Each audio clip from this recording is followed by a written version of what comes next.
You have the wrong side of the board. Oh. I cannot. Oh, now it's frozen. Oh, it would. Okay, it froze a little bit. See, I think that's what happens. Go to learn a few troubleshooting tips for embroidery plus Q&A. What does your hashtag say? Oh my goodness, not a hashtag. Oh my goodness. Hey y'all. Happy Sunday and welcome to So Good. Hey, everybody. We started on the wrong side of the board. It was great. Hey, everybody. It's not great Being here. Welcome Probably in. a delay. There's probably a delay. Okay, I can see everybody. Destiny's Options and Chris and Elba and Cheryl and Marta, Barb. Hey, y'all. Sharon Davenport, Jesse. Hey, Precious Pieces. Precious Pieces, how did you come up with that name? I would love to know. Inquiring minds want to know. Shay Shay, Tanya, Whitney. Happy Sunday. Hey, now. Our Love Landers. No Jenna, just Q&A.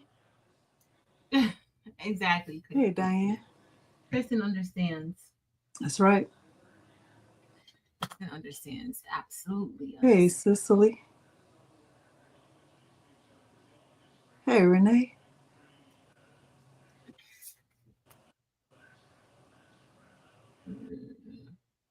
Maybe she didn't hear my question.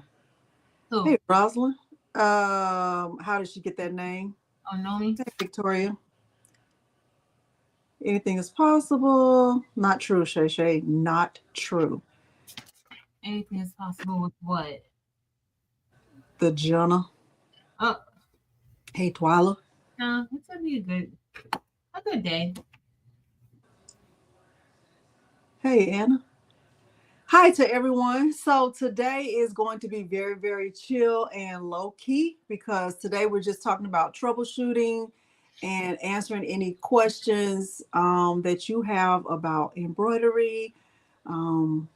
Even just helping you think through things about, like if you're thinking about getting an embroidery machine. Hey, Greg and Rosetta, Nafisa. Patrice, which pooling do you have? I have the EO5. EO5. And what's the biggest hoop? That one does like a 4x9. That's the biggest. So it's their smallest one on the market. Then they have the EO6, which you can do, I think, like 11 inches, 7x11. But I do know, because I talk to them often, they're coming out with another version of the EO6. It may still be the same dimensions, but it's going to be wireless. Like they're improving the machine itself. So that should be coming out soon. And so with that machine, who would you say that one is good for? Honestly, anybody who, like, if you want to make shirts and things like that, you can make hoodies with it.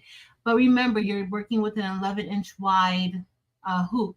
So if you want to make patches, you can do any, like, I think anyone could do it. It's not like a workhorse like one of the commercial printers commercial embroidery machines that we have. Mm-hmm. But you can certainly get a lot of things done. You can. And I do think that, like, the 4x4 hoop is super small. But you can get a patch. You can do patches. You can do left chest logos. You can do different things with the 4x4, but you can't do all the things with the 4x4, or at least it will take you a lot more time to get some of the things done. So I wouldn't necessarily start with the 4x4 unless you know that you just want to dibble and dabble in a little bit of embroidery here and there. You want to make a patch too occasionally. I like the 4x4 that I have. I have 2 4x4s, but I like the brother because it's a sewing machine also. Oh, okay. So something like that is, that would be worth it if it's also a sewing machine, and then plus you can do, and it's a good sewing machine, and then you can also do embroidery with it. So I wouldn't necessarily just jump to start, because when I purchased the 4x4, I wanted a bigger hoop size within months. So when you have a machine that does 4x4, does it really and truly do 4? Like, can you really do 4, or is it a little less than 4? It's going to be a little less than 4. I know some people think that because they say that the hoop size is a 5x7 or 6x10, I guess depending on the machine you have, it will it'll, I don't know, because anytime I get like my machines, even though it's a 4x4, it's not a true 4x4 Mm-hmm. embroidery area that you have. And the same thing applies for like the print.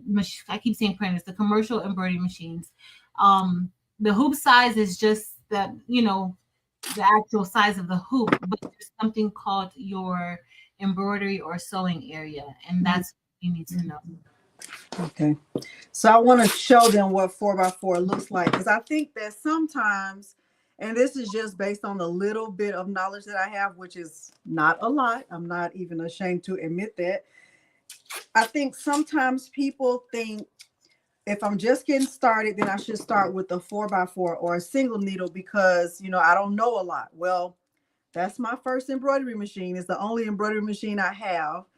And I think I couldn't imagine going down to a 4x4, but this is what a 4x4 looks like, right? So this is 4 inches across by 4 inches down. It's 4x4.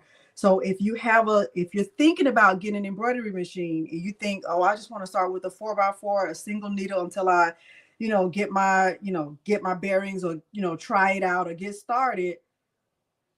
Anything you make can only fit in here. Mm-hmm.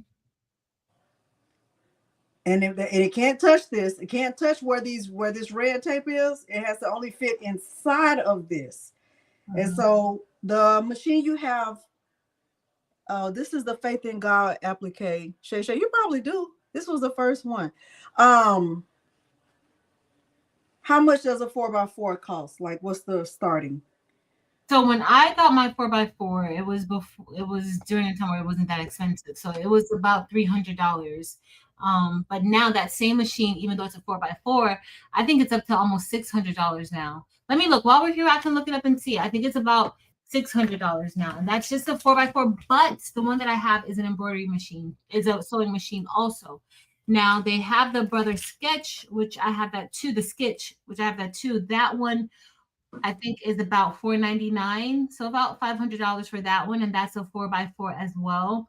The pull-in, let me see how much the pull-in is. I don't know if it's. So would it be safe to say that a 4x4 machine would be in the range of 400 to 600? Yeah, maybe 5 to 6, 5 to 7. Yeah, let me see. And I have the SE600. Now they do have, Brother has the 4x4, which is the smaller one, the 4x4 hoop, and then they also have like the PE 800 and 900. They have various models. Mm-hmm. So you can get, even if you get a single needle machine, you just need to know what the hoop size is for that machine. Some machines, you can use various hoop sizes, which works good because then if you have a small, like a logo that you want to put on the left chest, you can do that. And then if you have something that you want to put on a sweatshirt, you can do that as well. So it usually ranges. So that one that I have, it's right now it's $549.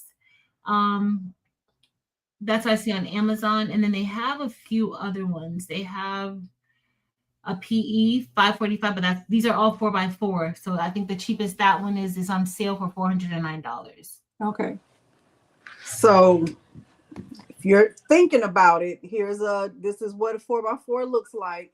Now, I know that there are several people probably in your Facebook group too, that have embroidery machines that have a larger hoop. Like Renee, what machine do you have? I know Miss Merlinda's can do like a 8x12, I think, and she has a single needle. I forgot which one she has. And Wanda just got one. I wonder what's the biggest yours will do. Shay has one. Okay, Renee, yours is a Burnett B70. What's the biggest hoop size you can use? 10x6. Let's look at 10x6.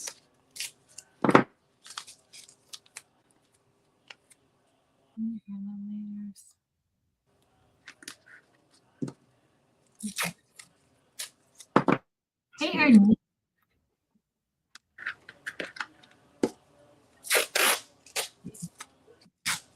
Okay, the lowest price on that one is 1,000, 10 by 6. So here's 6. And the pulling that I have, the Eagle 5, that one's $750. And then the one that is the 7.9 by 11, that one's $1,300.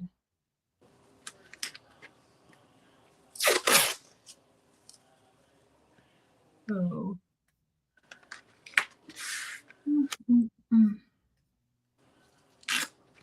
So with the one that's the one you have, hey Ernie, the one that you have, Renee, how many needles?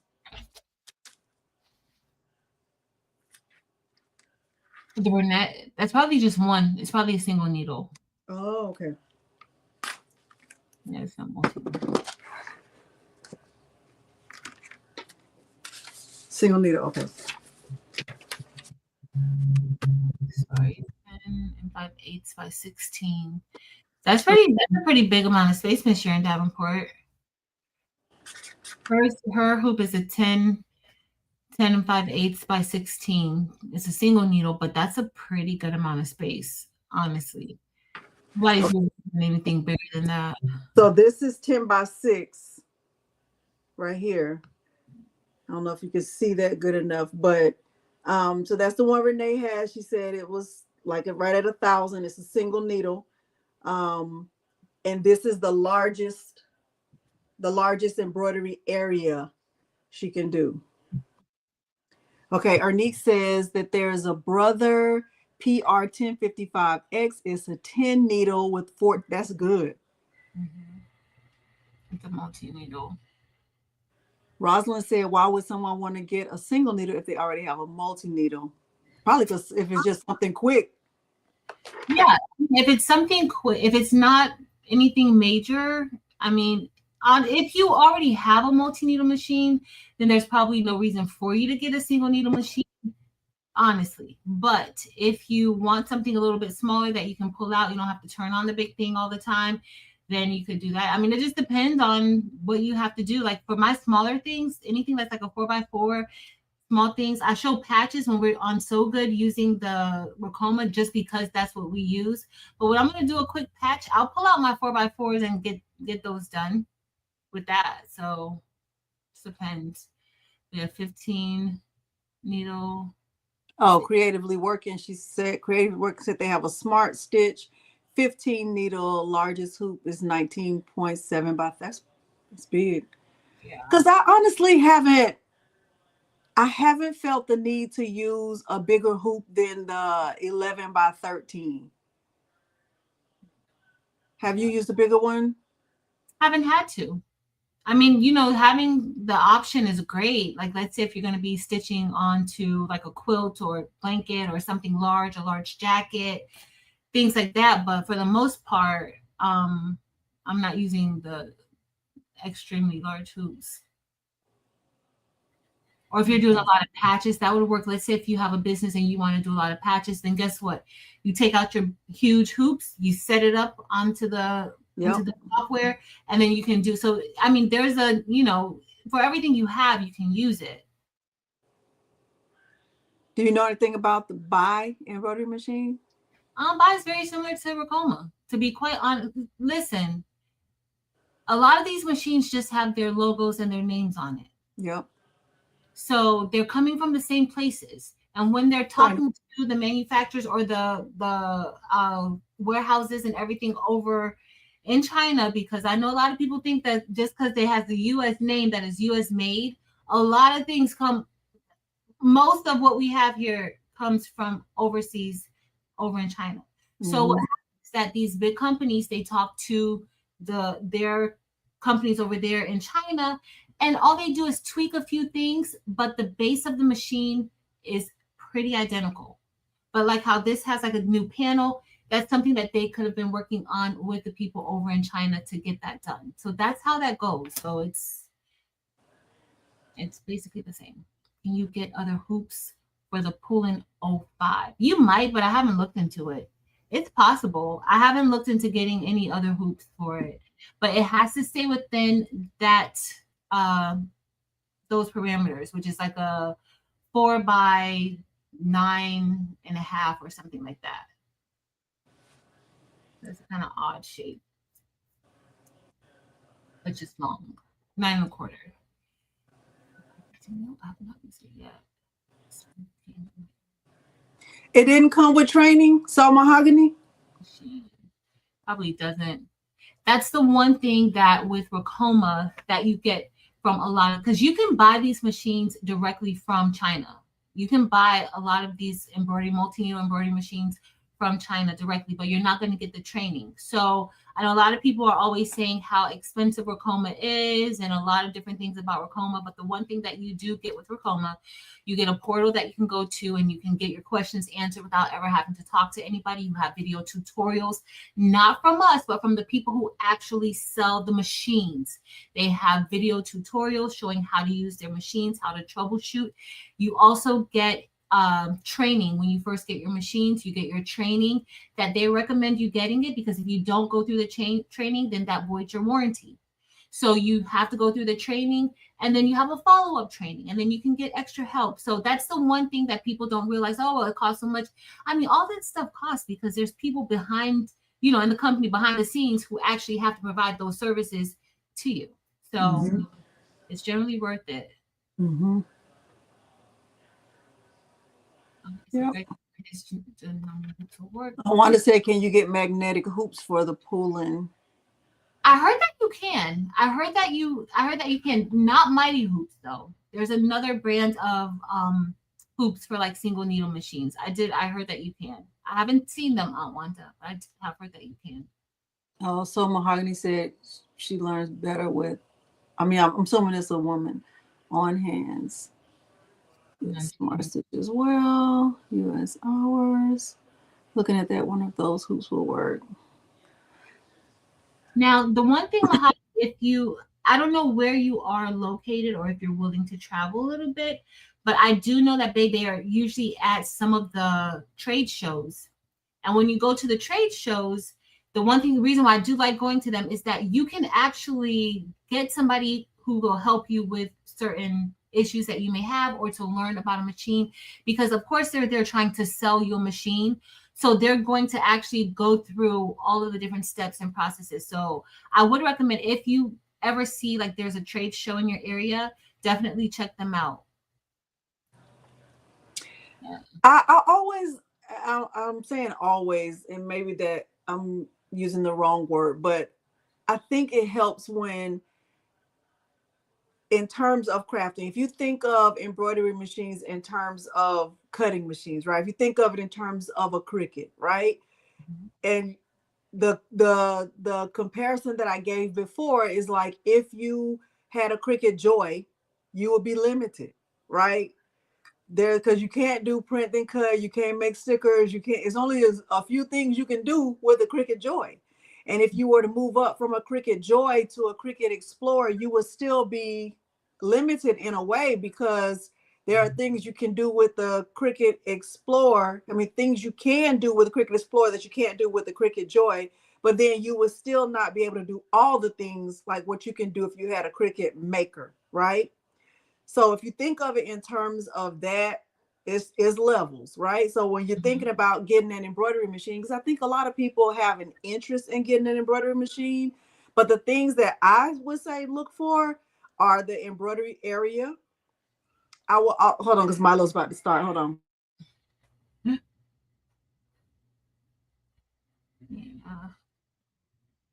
Oh, that was a good find, Samantha Taylor. My friend actually found an Ricoma EM1010 here for I think about $4,000. She got it for, and never really used at all. They only had 2 files on there that they tried to do. I would say look at the embroidery area. I will also suggest looking to see what the support looks like. And I'll give you an example. And this is no shade to any company. I'm not trying to be shady. I'm not trying to be funny. I'm being dead serious, because we're going to try to stay out of the genre today. Okay. We're going to do our very best. And when I say we, I'm talking about me. Okay. No shade. I would not consider getting a StarCraft cutting machine. And the only reason why is because there are not a lot of tutorials on that machine. And it might be a great machine. It might be superb. It might be exactly like Caesar Romeo. But when I buy something, I need to know that I'm going to be able to get support on it. And if there are not a lot of tutorials on it and I have questions, I'm going to be limited on where I can get the help. So that would stop me from getting that cutter. I'm not saying it's a bad cutter. I'm not saying It's not. It's a great cutter. I think it probably is, but I have not seen a lot of people using it. I haven't. But it is a great cutter. Compared to another cutter that I have, it gets my stuff out done a lot better. So but do you see a lot of tutorials on it? There really isn't, but there is a StarCraft Facebook group. Like there's one for the solo, and they're super helpful in there. They really are. For anybody who has it, like they're really helpful in there. But like, the company doesn't necessarily put out a lot of, because they're not making that machine anymore. Yeah, they don't really.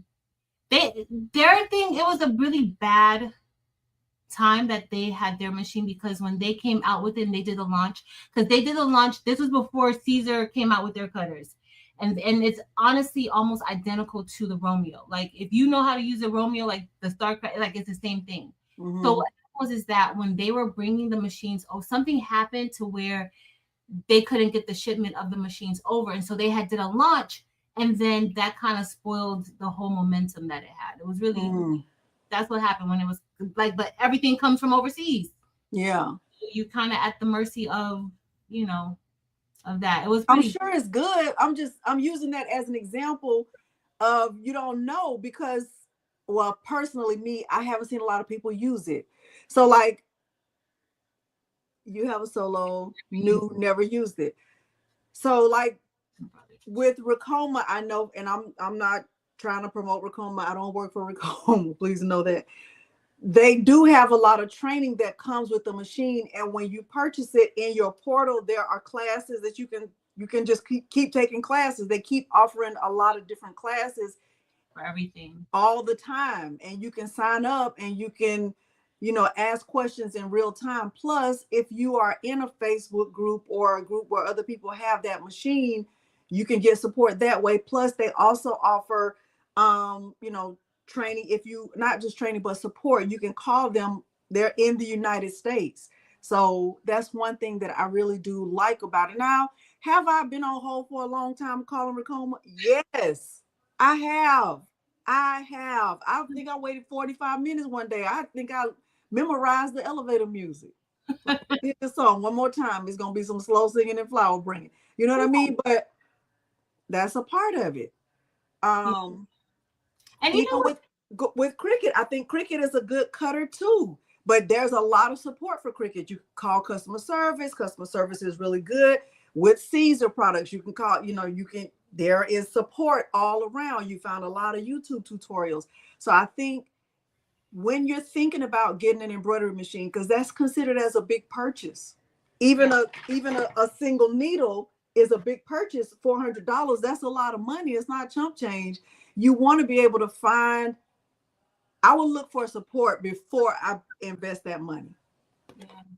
But you know what, I just want to say this too, even about just Ricoma. So I think occasionally underneath the videos, when we do so good, occasionally I'll get somebody who says something like, well, I don't get that support, or I didn't get the help, or, I'm upset with Ricoma or something like that. And I totally get it. And what happened in your situation and circumstance may be 100% valid, because I wasn't there and I don't know, but I do know that, there's people who work for these companies. Like, having dealt with Ricoma for about 3.5 years now, I kind of know like what they want, the heart of what they want and how they really are. But there's people who work for these companies, and sometimes every interaction may not be a positive interaction. And I totally get that.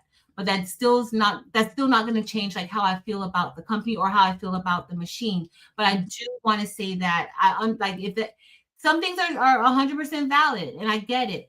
But I would just recommend contacting somebody else at the company, asking to speak to a manager, and not speaking to that person who you may not be getting the help that you want to get the help you need.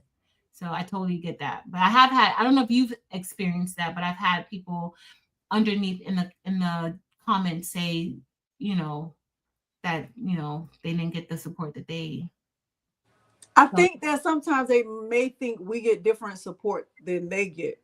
Yeah. But I have called. I have called and waited, and I wasn't very happy about it. But I mean, I could say that for any company. Yeah. I could really say that for a lot of different companies. And you also have to think about the day you call, like taking care of business on a Monday. That's not going to be good for any company, because that's when everybody's waiting to call, and try to take care of business. And another thing too is that, like what Delonda said, like, research your machines before you get them. One, it's a big investment. Like, I'm not going to tell you to get a multi-needle and not get a single needle if you can't afford a multi-needle. I don't want anybody to think that I'm pushing a multi-needle machine for you to get that, because you have to take care of yourself. I'm not going to take care of you. So you need to make sure, if you want to get into it and you can get, your budget says you need a single needle machine, well, get the biggest single needle machine that you can get based on your budget. Yeah. But also, like she said, make sure that you look into the machines so that you have some understanding, because what I've found is that a lot of the concerns where we're like angry at the company and we're saying, oh, this machine sucks or this machine is no good, it's not the machine. Oh, she's trying to take us to the channel. I'm just I'm just trying to say that as nicely as possible. It's true. So you have to make sure that you understand, because sometimes I don't understand it. And there's a lot of times I'd be like, this dumb machine, but it's not the machine. Yep.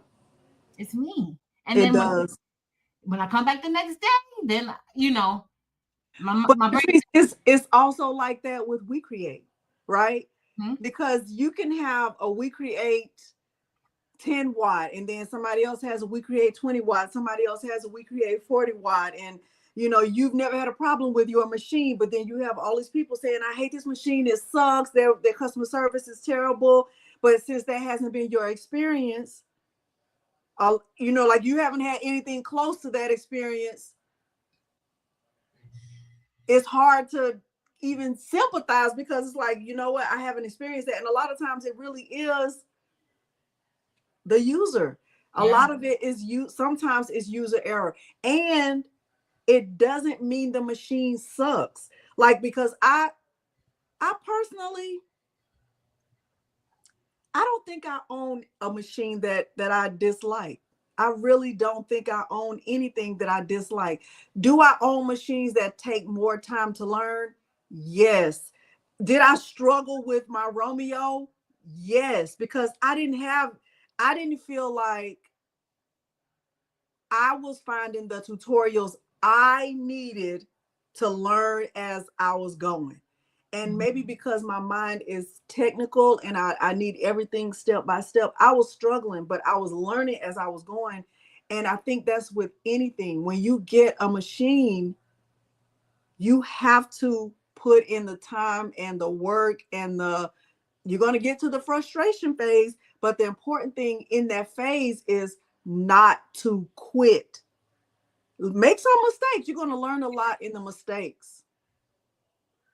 Yep. I didn't, Kristen. I didn't. And did I cuss at the machine? I did. I did.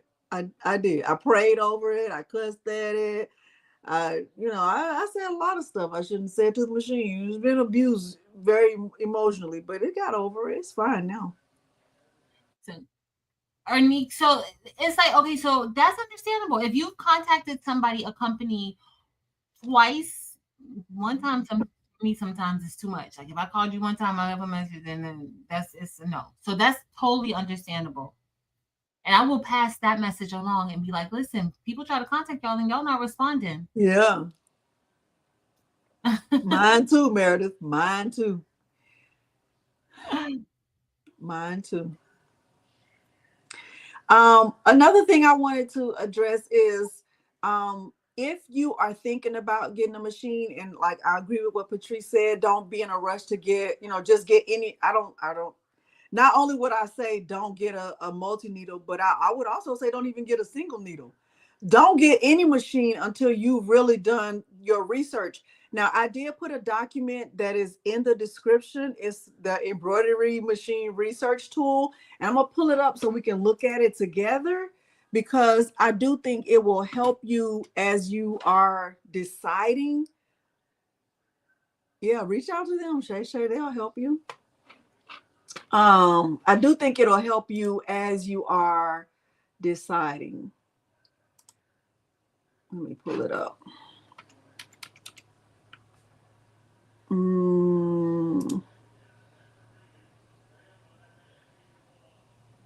But the first question you should ask yourself is why? Why do you want an embroidery machine? Like, is it just to craft along with us as a hobby? Or are you starting a business? Like, what's your reason?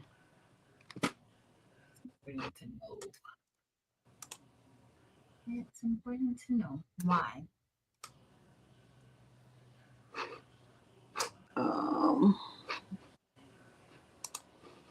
Awesome. Congratulations, Fifi TV, on your Poolin 06. I don't know if embroidery is hard, but I do think I think digitizing is hard. That's another good thing. So Barb was like, research and make sure your electric outlets can handle the wattage so you aren't blowing breakers. That's true. That's very, very true. Now I didn't have a problem with that, but it was definitely my the heat press. Heat press gave me drama. And Renee made another good comment. Also, make sure you have the space for it.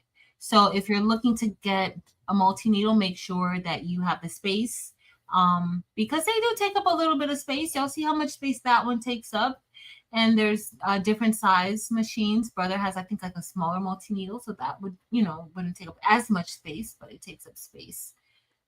All right, so here's a document that I shared a while back. I think I shared this back in November because Ricoma was having a really good sale at that time. And, I wanted people to know about the sale, but I also wanted you to like really be thinking about these things at the top. So then this document is below. It's in the description already, but I want you to look at it, okay? So the first thing is, why do you want a machine? If it's just as for something to add to your craft room as a hobby, then you really don't need to be looking at a big machine like something like this. But depending on what your budget is, you might. What's your budget? Because this you're getting into 5 figures here. And then how much space do you have, or how much space do you need? So for us, I'll say for niches, for us, I would not say the machine is what takes up a lot of space, but you will need space for storage, for your thread, for your your hoops, for your fabric, for all the other things that go along with owning an embroidery machine. Okay.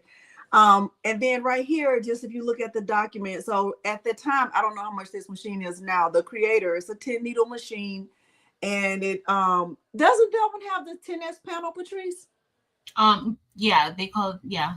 Okay. It has, well, when you're ordering that one, the EM1010 or the creator, you just got to make sure that they're going to send you the one with the upgraded panel.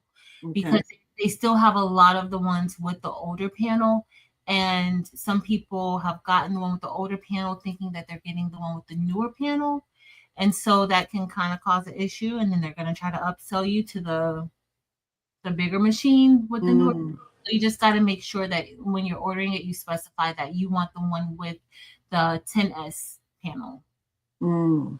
So the 10S panel is the one we have. I did a short recently just explaining how to change the picture. Hopefully y'all got a chance to see that. And at that time, it was $9,999. It did come with Chroma inspired, good customer service. I like their customer service, but this is like just a tool to help you research different machines. This one was a 10 needle. The largest embroidery area with that one is 15 by 8.3. So that's actually bigger than this, right? Because this is 12 by 12.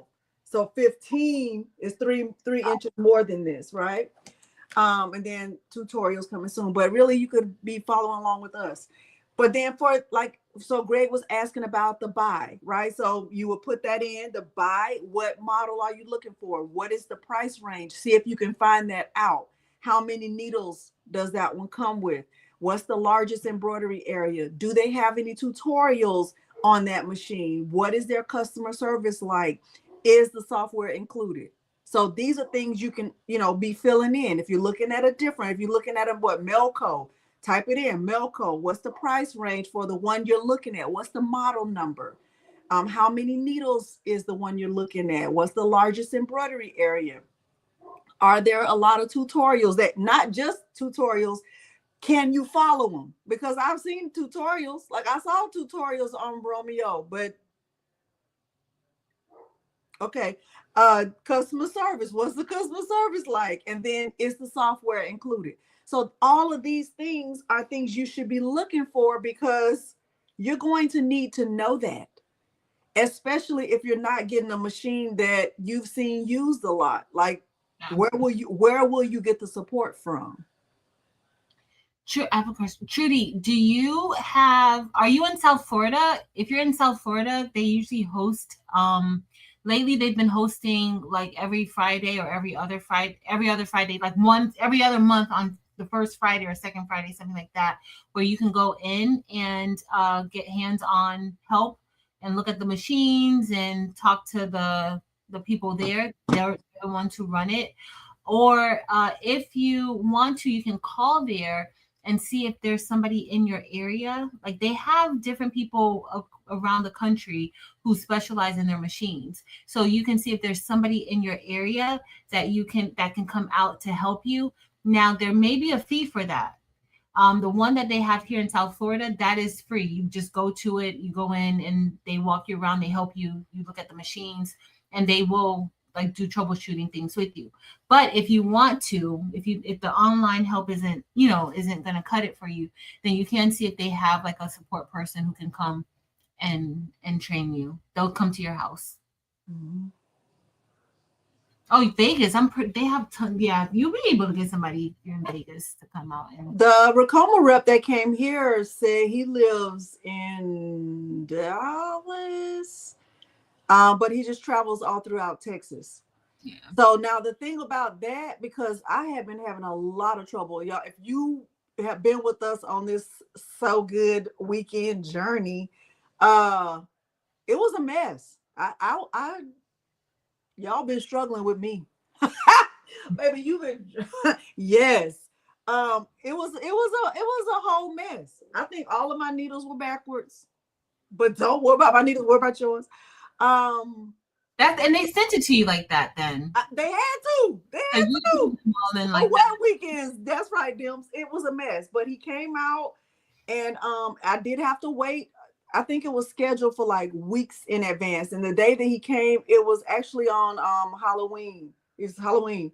And he stayed for, I want to say 6 or 7 hours just working on my machine, getting it back to normal. And this was after I had already had tech support via FaceTime. So it was a struggle. And did I get frustrated? Yes. I mean, Peter came up here. He was trying to fix things. Like it was a mess. I've broken a lot of needles and I was frustrated a lot. But I think you're going to experience that not just with embroidery, but if you're a crafter, you have experienced that with other things. You have. And if you haven't, I don't know what machines you have. Those must have been sent from Jesus.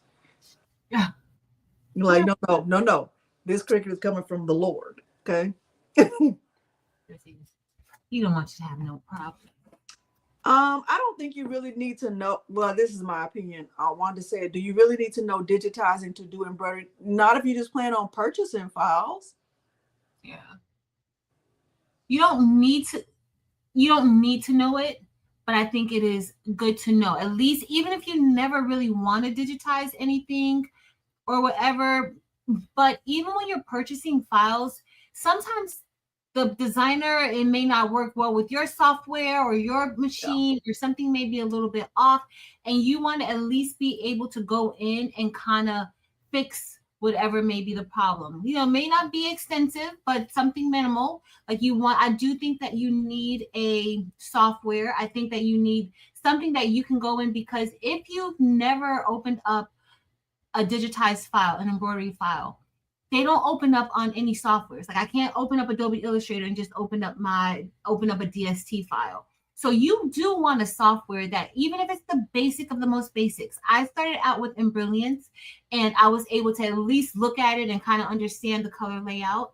Sometimes when you get the instructions for these files, it doesn't necessarily tell you what color is going to stitch out first, which area stitches out, and that sort of thing. So that's where the digitizing software and kind of having an idea of digitizing will help you the most. So definitely. Okay, Barb. Exactly, Barb. I learned from you, Barb. Barb, I learned a lot from you. It's important. Definitely. What are you saying is not easy, Evelyn?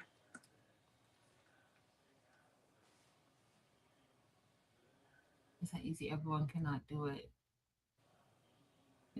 Everyone can do a lot of things. I mean, that's kind of how I feel with, well, to be honest, I think everybody can do anything.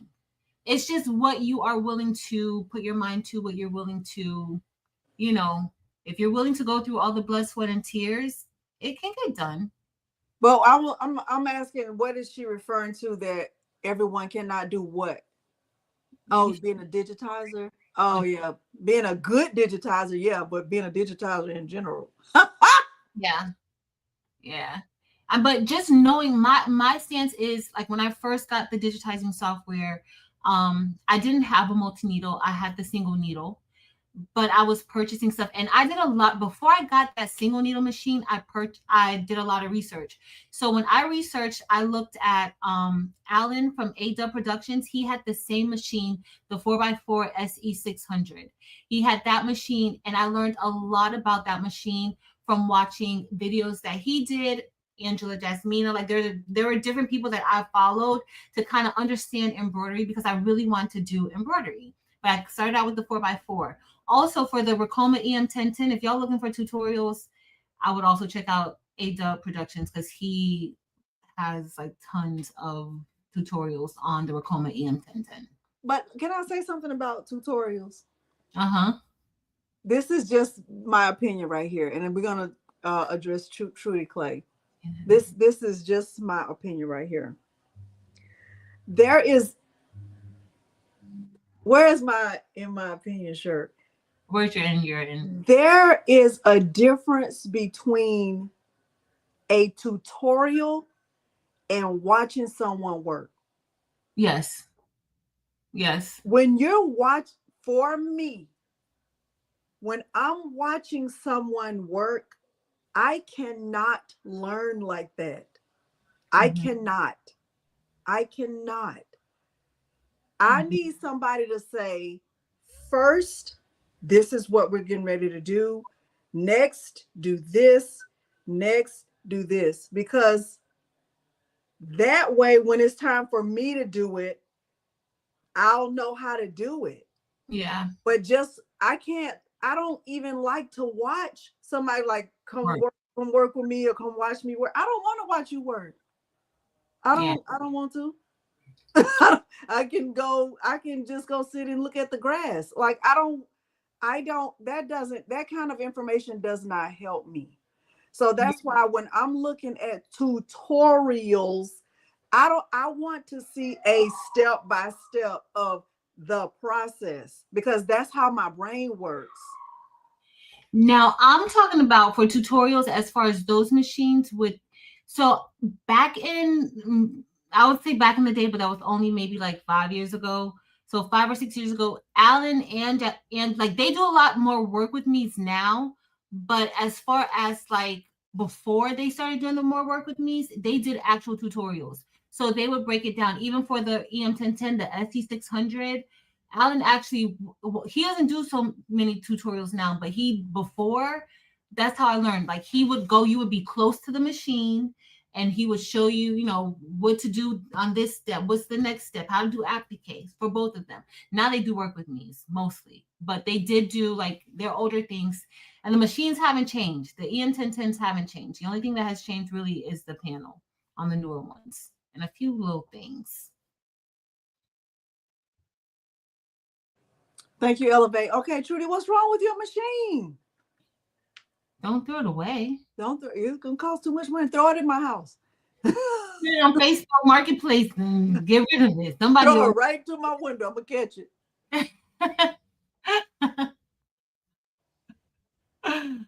Well, I wonder what's happening with it. She says she thinks it has several issues. And how long have you had it? And what machine do you have? Does she have the EM1010? Greg said he'll buy it, Trudy. Listen, my friend got a steal of a deal for her EM1010 that she got. I think if I would have seen that, I would have had to get it just because. I want another one so bad, Patrice. I'm not even joking. Co-worker. 1010. What's wrong with it, Trudy? What is it doing? I want the creator so bad. I'm not even kidding. You should tell them that you need it. You can't do the hat embroidery. Why not? You can give it to me. I know, Shay. I that because oh my gosh, I want one so bad. I want another one. Like I just do so bad.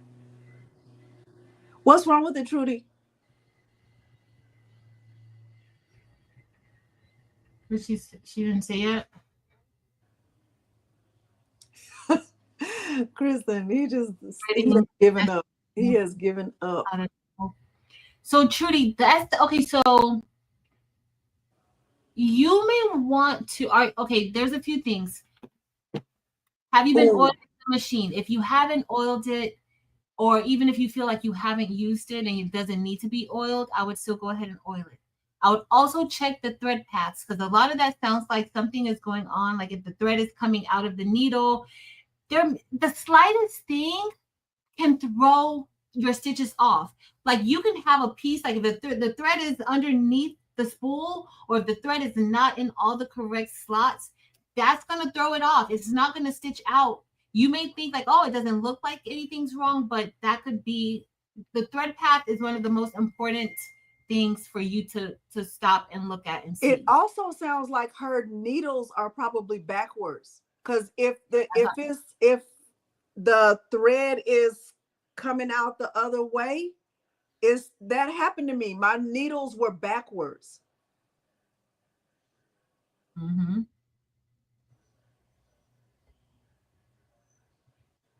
So if you call them, hold on.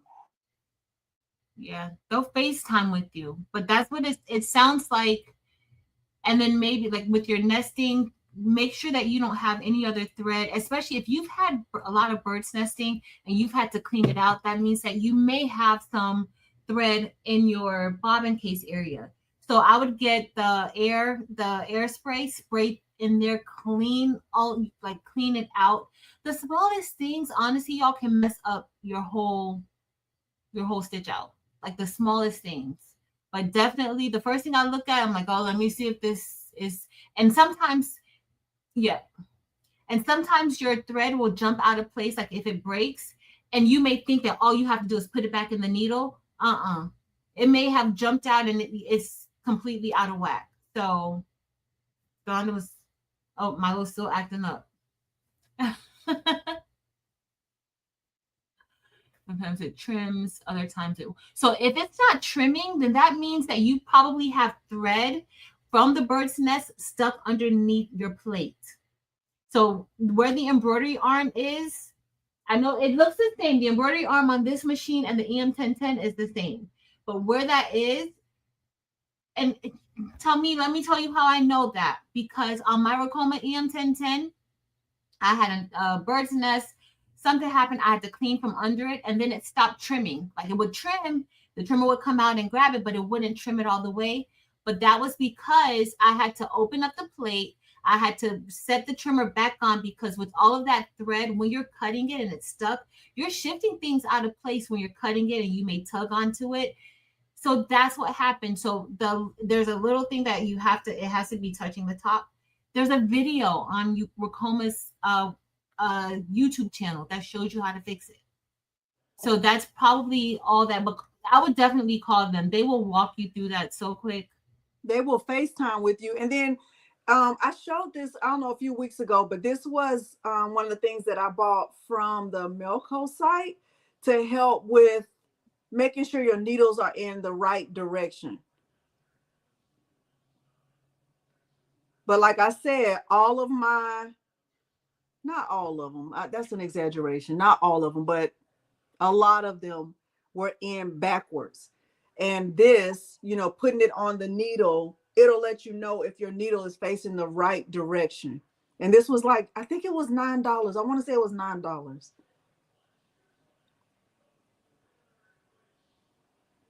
And she said she did all the things already. So call them. And if you feel like something is wrong with the machine, because it really should not be giving you this type of issue like this, like the you know, like how you say, then I would call them and just be like, it's not working out for me. So definitely call them. Listen, if this is an investment, these machines are not cheap. So don't just wait around for something. Like, I'm glad that you got it out of the box, because I hate when I see people say that they've had the machine in the box for years, or, oh, it's been in the box for 6 months. No, take it out, because now you're wasting your warranty time. Because if you need to send that back, or they need to come pick it back up, now you've wasted so much time to send this thing back. And I know you don't want $10,000 sitting in the box and then you waste it. So call them tomorrow and let them, they're open today, actually. They take it, they'll do like troubleshooting, but now it's 4:30, so they may not be available right now. So call them tomorrow and let them know that it's just not working out for you. I think you should definitely call them, and they will FaceTime with you. They'll help you. That you can put the camera as close to the machine as possible. And sending a technician now is not just, it's for everyone. Mm-hmm. Like, you can say, I need somebody to come out. Like, nah, we can't do it over, like, but first they're gonna make you, you know, do the FaceTime, but somebody will still come out. It's not just for us. Yeah. And you clean it. Oiling it is so important. It's super duper important, making sure that you know. And it's not just oiling one area. There's several different parts of your machine that needs to be oiled. And at certain times you need to use the lithium oil to oil it in other places. So you need to know that, because that does make a difference. But if you have a new machine, I would say you shouldn't have to worry about all that oil and stuff, but you do. There's no fee for the tech to come out. But they are going to make you do the video call first. They're not going to just do that first.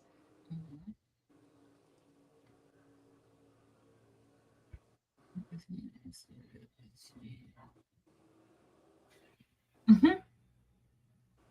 I forgot what this was called. Patrice, did you order one of these?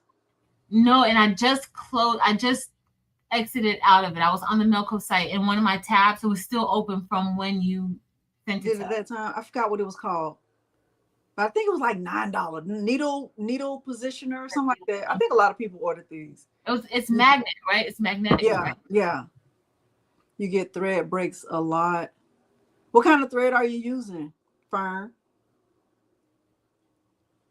Let me see what it's called. I don't remember what it was called. A needle setter? It might have been a needle setter. Melco, Melco. Melco. Let me look. Needle setter. Oh, okay. It was called a needle orientation. Oh, The shipping was almost as much as the thing. Oh, Needle orientation magnet, they're $4. And I got two. So that's it was $8 and I had to pay $7 for shipping plus $1.24 for tax. Needle orientation magnet from Melco, Shop Melco.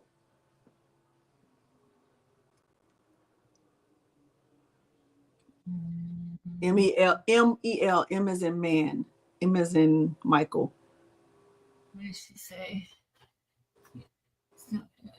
Fern, you have two embroidery machines? Let me see. So if you,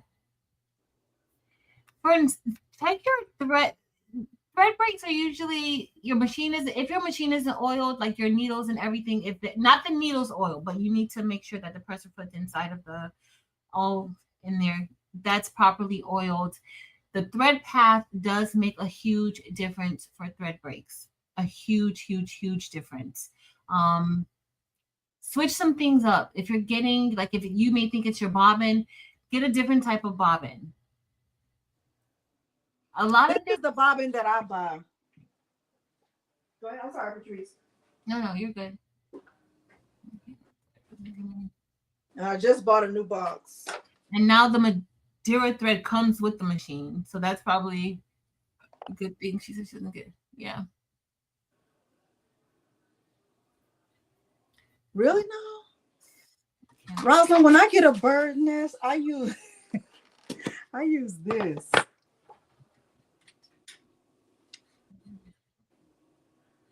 Just pull it out. And then I spray.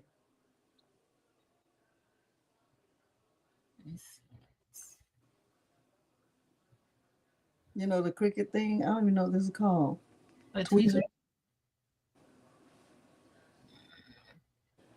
This is a cricket tweezers, cricket. It came in a cricket set. Oh, the box of bobbins. I'll put it in the chat. I got it from Amazon, but this comes with 144. I love these so much. Like these. I don't like the black ones, but I love the white ones. Bernice says she adjusts her speed to thread breaks. Me too. Bobbin case. Feel the one. Oh yeah, birds.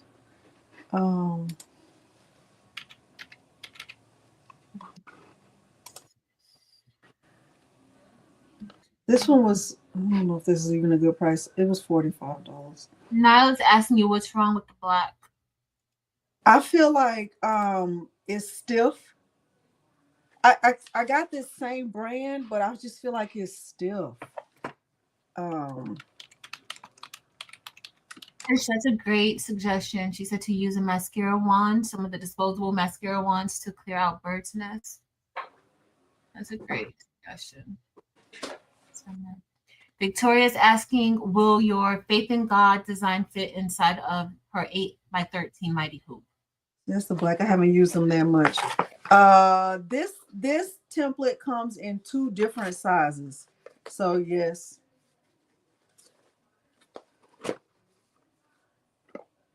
This was the one we did with the bigger bow. The bow. With the bigger bow. Oh no, you didn't use a bigger bow. I didn't use bigger. It still looks bigger. It's cute. I feel like the black bobbin is stiff. That's my opinion.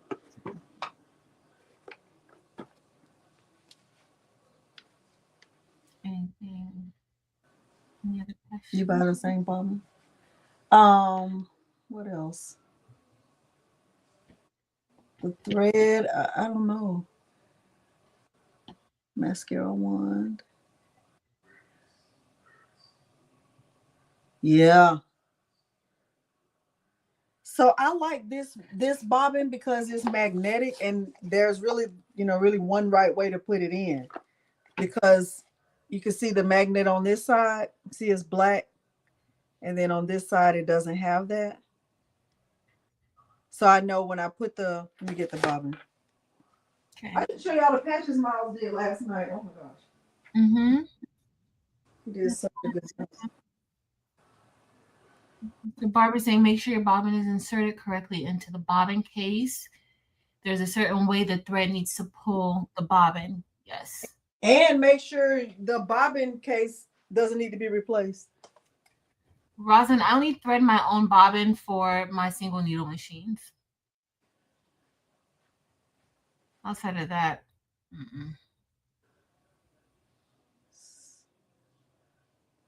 So you see, I was saying the bobbin that I use is magnetic, so the black.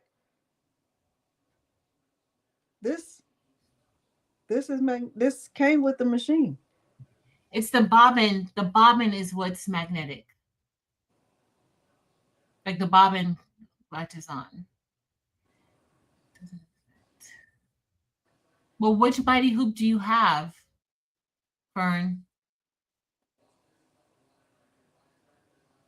If you're saying it doesn't fit, because when you order from the Mighty Hoop site, you should only be able to order Mighty Hoops that fit your machine. Needle. This was called a. Let me tell you what. I don't have a link for it. To be on Gifted in Black, I don't have a link for it, but it's called a. Let me tell you what it's called. It's called needle orientation magnet. Want me to type it in the chat? It's called a needle orientation magnet, and I got it from the Milko website.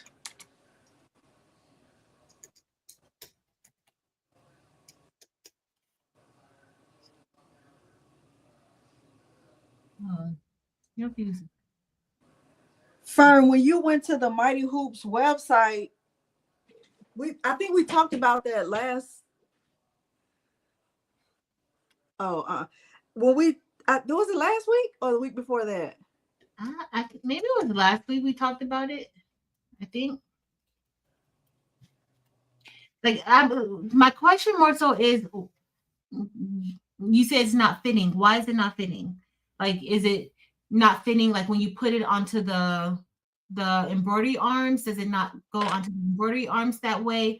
Or is it because you feel like when you're about to do your stitching, it doesn't fit? So do you have the 10S panel, which is the newer panel like that? Or do you have the old panel? I can't say anything because I don't have enough information of like what's not fitting. Because with the Mighty Hoops, with the EM1010, it's not like this one. With this one, you can put custom settings in. You can put custom settings in the EM1010, but honestly, because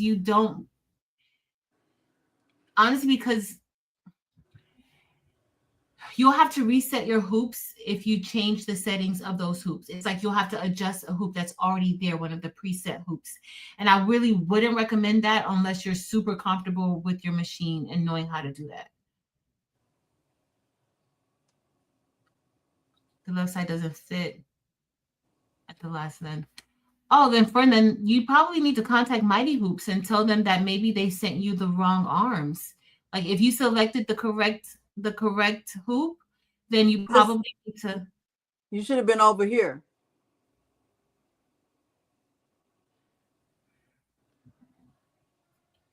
You probably need to let them know. Because companies make mistakes, y'all. Companies make mistakes. So if it's not fitting, I would totally call the company and let them know, like, hey, this doesn't look right. It's not correct. And guess what, guys? Mighty Hoops knows their machines. They know their hoops and they know all the other machines. I don't know if you guys follow them on Instagram or any place, but they know and they can help you too. And they're also at trade shows. I know y'all gonna be like, why is she telling me to go to trade shows? A lot of the trade shows are free and you can get a lot of information at them, like information directly from the company.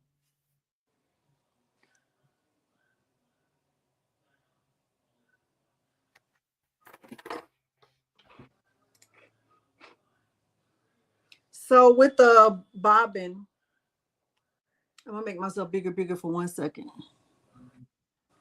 So with the bobbin, right, here's the little bobbin case. This when you purchase a Ricoma, it's gonna come with several of these, and they don't last forever. So one of the things that the guy did when he came is that he switched it out, but he didn't switch it out with a different. He with one of the ones that I already had. Um, with this bobbin, remember I said I like this because it's magnetic. So this there the magnetic side is side with the is black, right? And the other side is it doesn't have that magnet. So I'm gonna put this in with the magnetic side facing into the bobbin case. This bobbin is already used a little bit, but it's still a lot, right? So then I want to come over here, put this little, and I learned this from Patrice. She's my teacher. Put this in this little slot. See that little slot right there on the side? Put that in there. Pull it out. You can see that it's rolling. And then I'm just going to come up here to where the pigtail is. See the little pigtail in the back? If y'all can see that little pigtail. I'm just going to wrap it around. I just wrap it around 2 times. I don't know if you can see it. 1, 2, and then just pull. When I pull, I can see it's still spinning.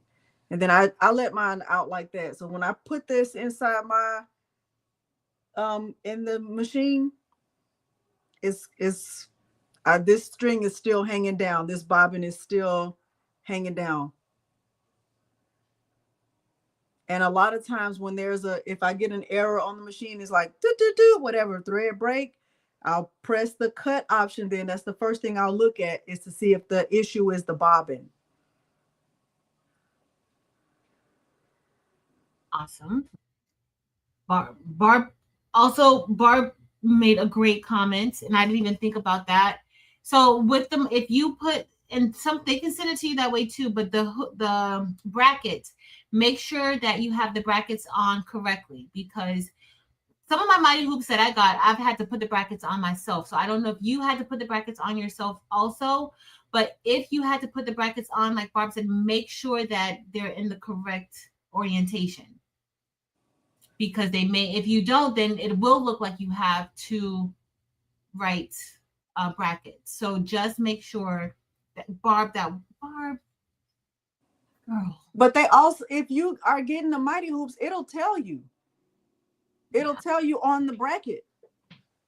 It will tell, but sometimes things happen, and sometimes we overlook things, and you know. I overlooked it before I realized it. Especially on that one that you call bigger. So on here, like with the mighty hoops for this one, for example, like, let me turn my back to you. This is my right hand, right?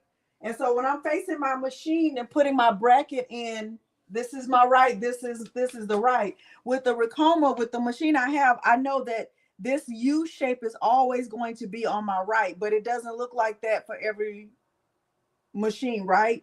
But also on this bracket right here, there's an R. See that? It says 1010 bracket, the BKT bracket R. And then over here, bracket L. So maybe you just might have the brackets on the opposite.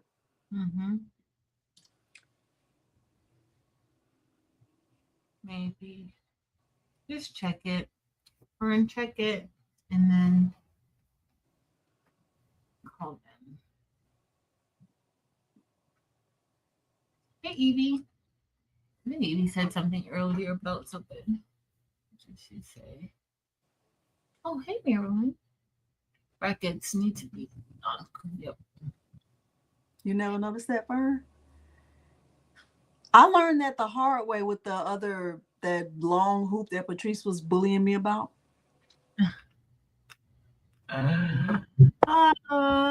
He was bullying me. Totally. Mm-mm. Mm-mm. Husband? Peter is leaving.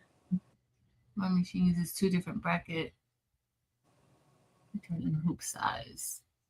Yeah. But if you're ordering Mighty Hoops, make sure that you're letting them know the machine that you have. That's the most important thing. Don't just go buying. There's drop down menus when you go to order it for a reason, so that they can make sure that they send you the right parts for your machine. Okay, because that does make a difference. So you have to make sure that you let them know that. And if you pick the wrong thing, then it's not going to fit right on your machine. So Mahogany, the Mighty Hoops, they're an investment too. They're an investment because the hoops start at like 150, 140 or something like that for each hoop. And then the station, they have like a package, I think, with the hooping station and then a 5.5-inch hoop for what, like maybe $600 for that, but you're just getting the one hoop, but the hooping station. The hooping station is not overrated, especially if you can't get it centered or you don't know, like, I hate, not that I hate using it, but I prefer not to have to pick it up, put it here, and then do all that stuff. But if you're selling things, like a lot of times we get into it and we think we're going to just do it for ourselves. But if you're going to be selling things, it's important that you place things on your garments correctly if you're selling it. If you're giving it away, like, it don't matter. It could be on the belly. It could be a tummy shirt. Well, it shouldn't be, but, you know, be giving it away. But if you're selling it, you want to make sure you use your hooping station. Beefy, I don't use the home edition hooping station. I'm trying to think. What's the home edition? It's a similar one, but it's a little bit different. I think Romero Threads uses it. I don't use the home edition one. Yeah, no. Are the brackets different for the MT1501 from the EM1010? Yeah. Oh. The ones that might be the same would be like the MT1501 will probably be the same as the as the Marquee. But the EM1010 has its own different sets of brackets, which are probably similar to the Bay ones. Probably the same ones for that one. Wow. Yeah. Barb LaFawn says she has 10 5x5s. Wow. Because she's pushing out a lot of work. Wow. Oh, business for single needles. Oh. So, and maybe that's what Miss Merlinda had the other day. So Mahogany, yes. So you would invest if you have that budget and you can get it. Definitely. If not, you'll be using the other ones. But I can't say this is less of a headache. Like having the hooping station with the Mighty Hoops. I hoop without any issues. What do you think about that with the Mighty Hoops and the hooping station, Delonda? I love Mighty Hoops. I mean, if you have been on this embroidery journey with me, you have seen some issues and drama because I have elected to keep that. If I make a video, I keep that in because you have to know it's not all peaches and cream and roses and strawberries and butterflies and rainbows over here. It's not. And there's going to be a struggle. And I struggled with, sometimes I struggle with Mighty Hoop because I put stuff upside down too. But I struggled for real before having the Mighty Hoops. And I did not enjoy it. Like that was a part of embroidery that I just didn't even want to even try it because the hoops that came with the Ricoma, they didn't come from heaven. They didn't. They weren't even in purgatory. I don't know where they came from. Okay, that's all I'm gonna say. Let's just period. Okay, let's just say that. Love Mighty Hoops. I do not always use the hooping station though. I don't always use it. I did start out using it, but I personally have not taken the time to really get to know like what all the letters and numbers mean, and that's my fault. because I feel like if I understood it better, I would probably use it more. You know what I mean? In terms of like what all of this stuff means. Of course, I know left and right, but knowing what all of these numbers mean, I haven't taken the time to learn this stuff. Which is helpful. Like depending on the shirt you have, medium, small, large, like all those numbers play. And they have a chart on their website. They have a chart to tell you exactly like how to pinpoint, how to place it, so that, you know, if you have a certain size, if you want it in a certain place. So that's it. If anybody wants to do it, they have a chart online to show you. And it's important to know what that means, because for me, just using this without reading that's not even smart. So, you know, a lot of times I'll just hoop on the floor, or I'll hoop on this table back here.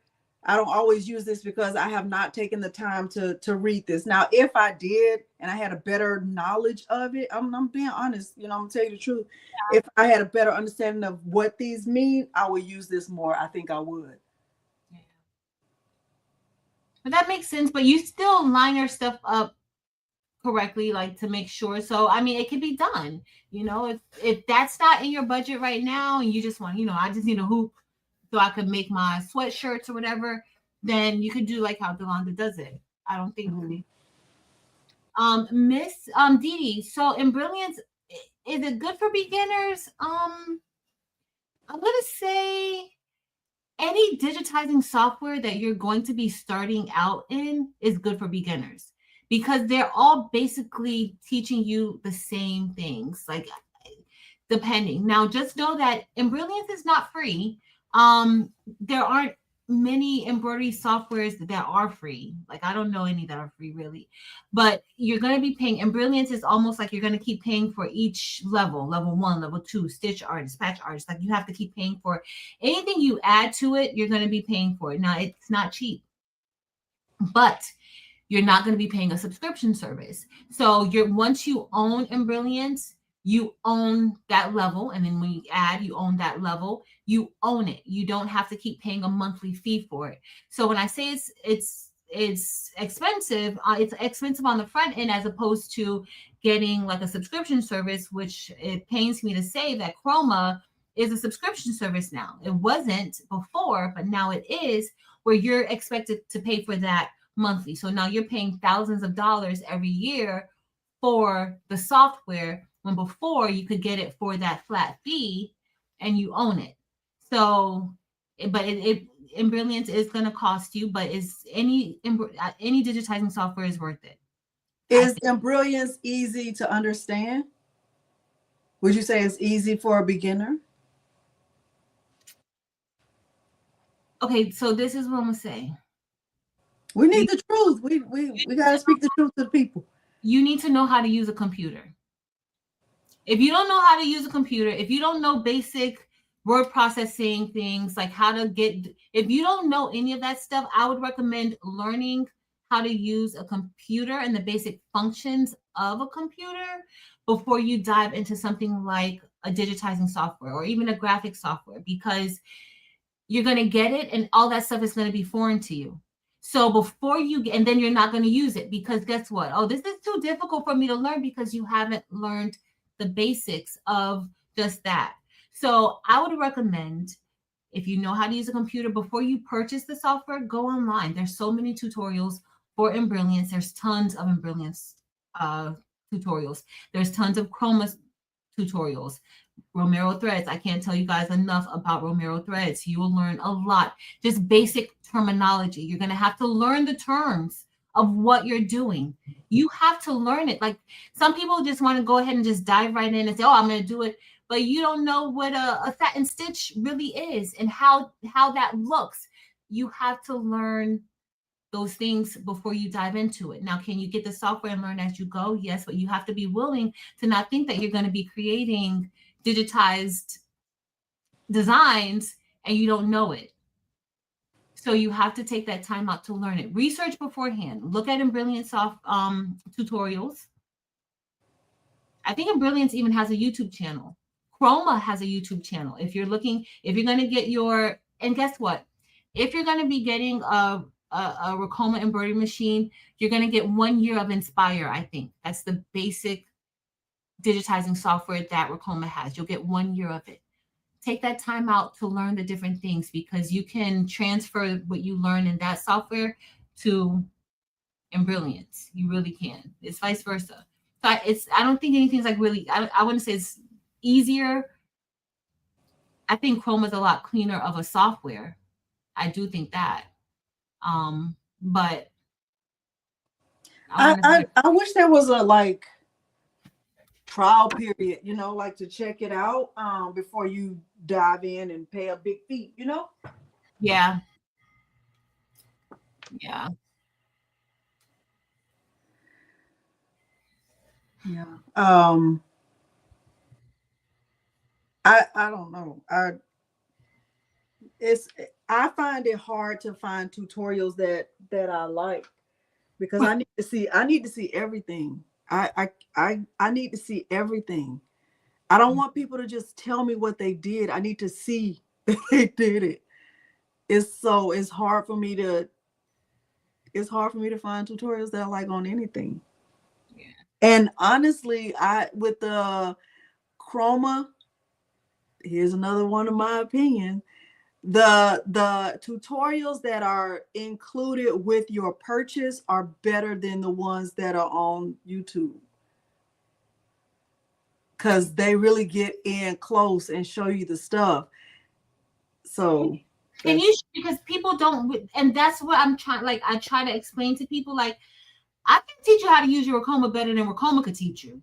Like I can't teach you how to digitize in their software better than Ricoma can. And Ricoma has they literally have a YouTube channel where they go step by step and show digitizing. They show how to embroider. They show a lot of different things. But if you purchase the Ricoma, the portal, the customer portal, you can even get live trainings throughout the week. Now, you're not going to be able to be talking back and forth. You're going to have to be on mute.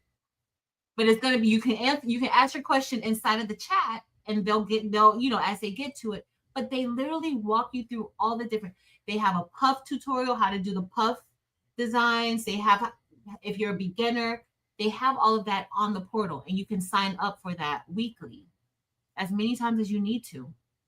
You're not limited. Thank you, Rebecca. Destiny, I have a video that I just recently did because I'm in the process of redoing my craft room. I bought I have a cabinet that came from, what's the name of that place? IKEA, that I keep all of my embroidery stuff in, for the most part, and then some things that I keep under. I'll make sure the video is linked below. And I just showed how I have mine organized. But Patrice, how do you organize your stuff? Organize what stuff? Your embroidery stuff. What, my supplies? Yeah. I have little cubbies over here with like stabilizer, and then I also have next to my EM1010. Next to my EM1010, I have basically the same setup that I have with the Marquee, where I have my stabilizers, I have Bobbin, I have a thing of like all the different Bobbin is together. That's how I keep it. My thread is over here. In the other craft room, I have a bin of my thread, and then I have some on the wall. Look. And you need to label your stuff. So with like embroidery and sewing, so let's say if you have a tearaway or cutaway stabilizer and you want to maybe label it and put, this is cutaway, and put the weight of it so that you'll remember, because that's important. So just make sure you label your stuff as you use it and open it up. Hey, Laura. You purchased a pegboard. So yeah, pegboards are good. I think I posted a link earlier in my Facebook group about how I hang my pegboards. I use those. Forgot the name of it. Mine is just blank. I forgot the name of the thing. What is it called? What? The hooks that I use in the wall. Can't think of the name of it. Let me see if I can. Pegs. The what? They're not pegs. The let me close this up. I have pegboards, but the little hooks, I like them because they don't really, you don't need any tools. What was it called? I think I have one. Anchor 3M. No. It's called.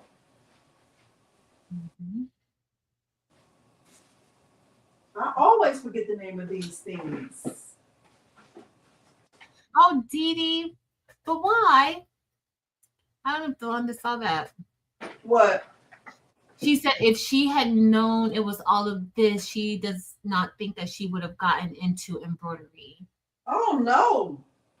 Yeah, it can be a lot. Anything can be overwhelming. Yeah.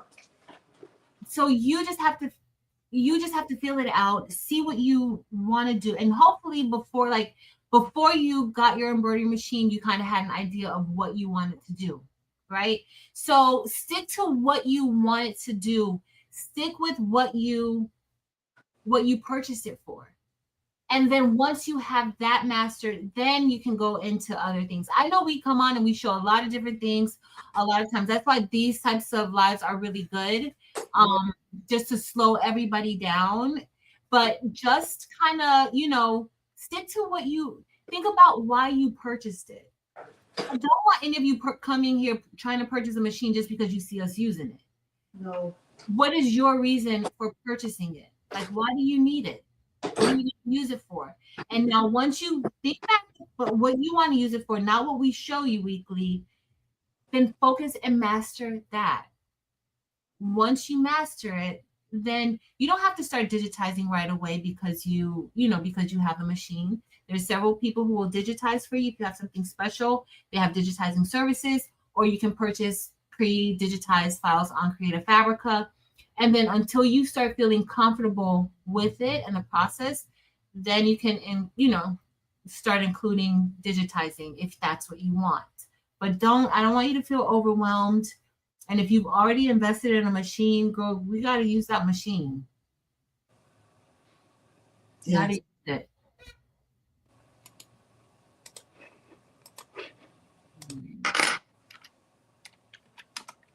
This is what I have holding up my pegboards.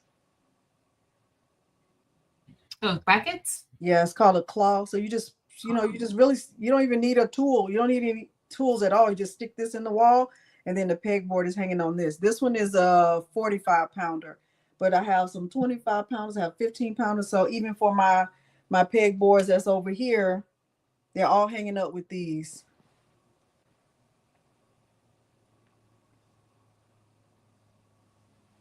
Mm-hmm. I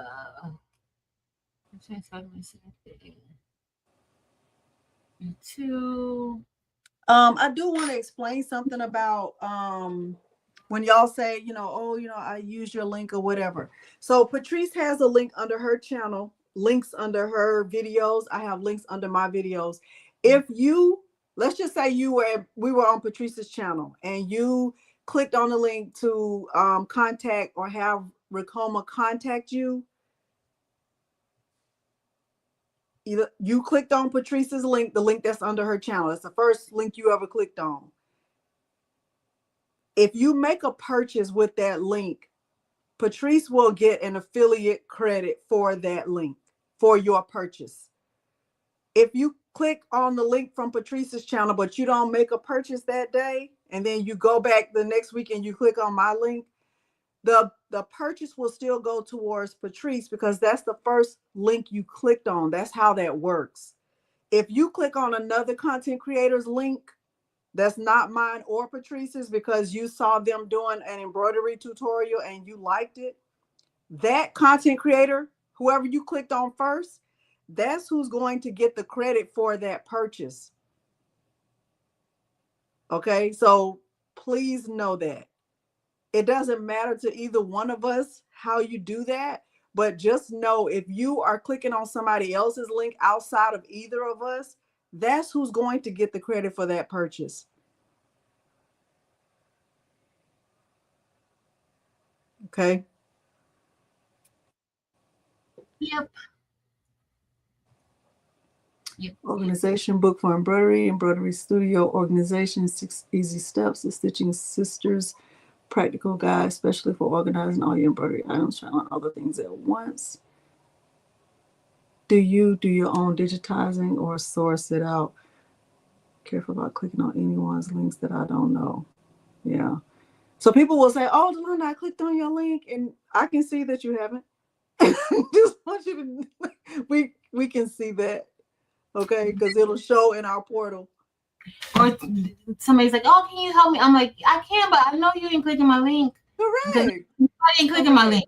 Like, where's the person whose link you clicked on? That's really who you should be. Yeah. No. But it's all good. If you're here, there's a reason for you to be here. If you click my link or you didn't click my link, I don't care. It's fine. It is fine. I saw something about patches. Yes. I have done both ATB, source it out, and I have digitized too. So you post us in the group.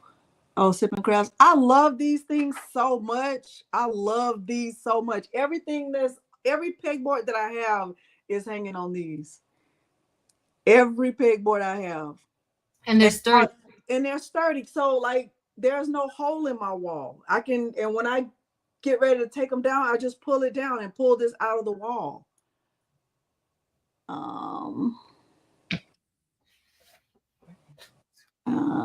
Doing towels and heads.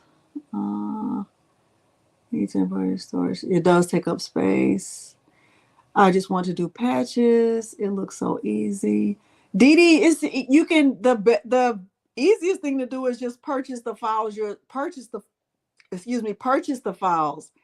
A lot of if you're on Creative Fabrica, they have files. You can just download the file and get it stitched out. It's nothing to really think about except the thread color. So you're not having to like digitize. Yes. I got mine. I think it's been 9 months, Shay. Monkey hooks, super hooks, what you use, Shamika. Do hats and towels.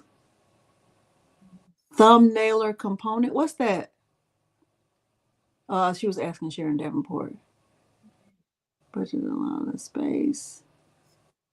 Is Joyce still here? Command hooks. Is Joyce? I forgot the name of her thing. Joyce Lewis? Yeah, I think her name is Joyce Lewis.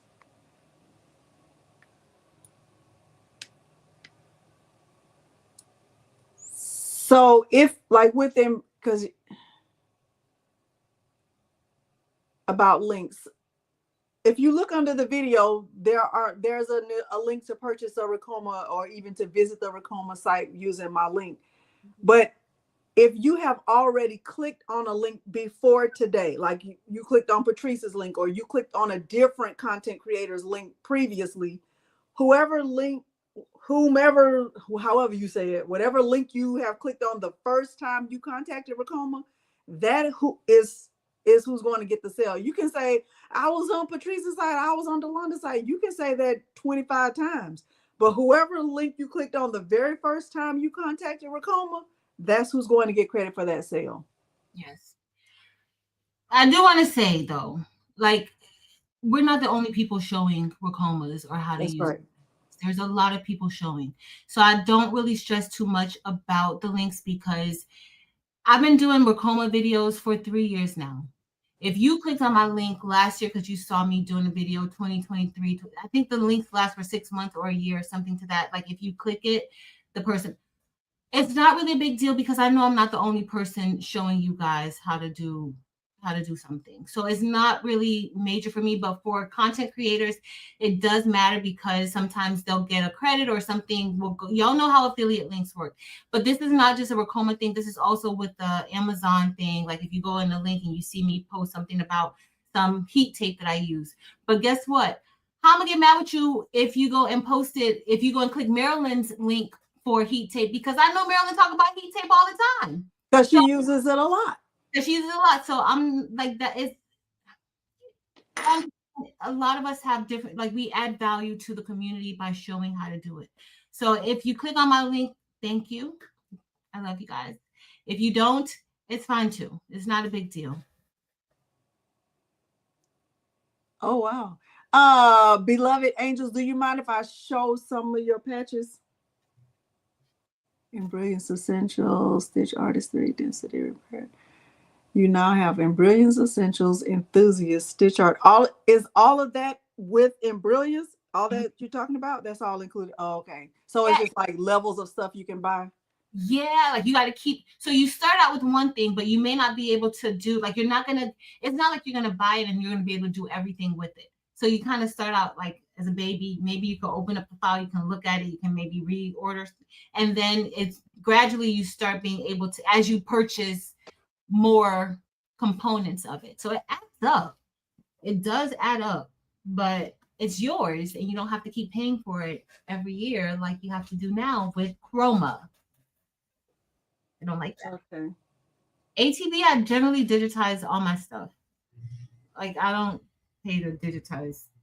I usually So Sharon Davenport, no, you can just, like, I can just stick this in the wall right here. You don't have to put this in studs at all.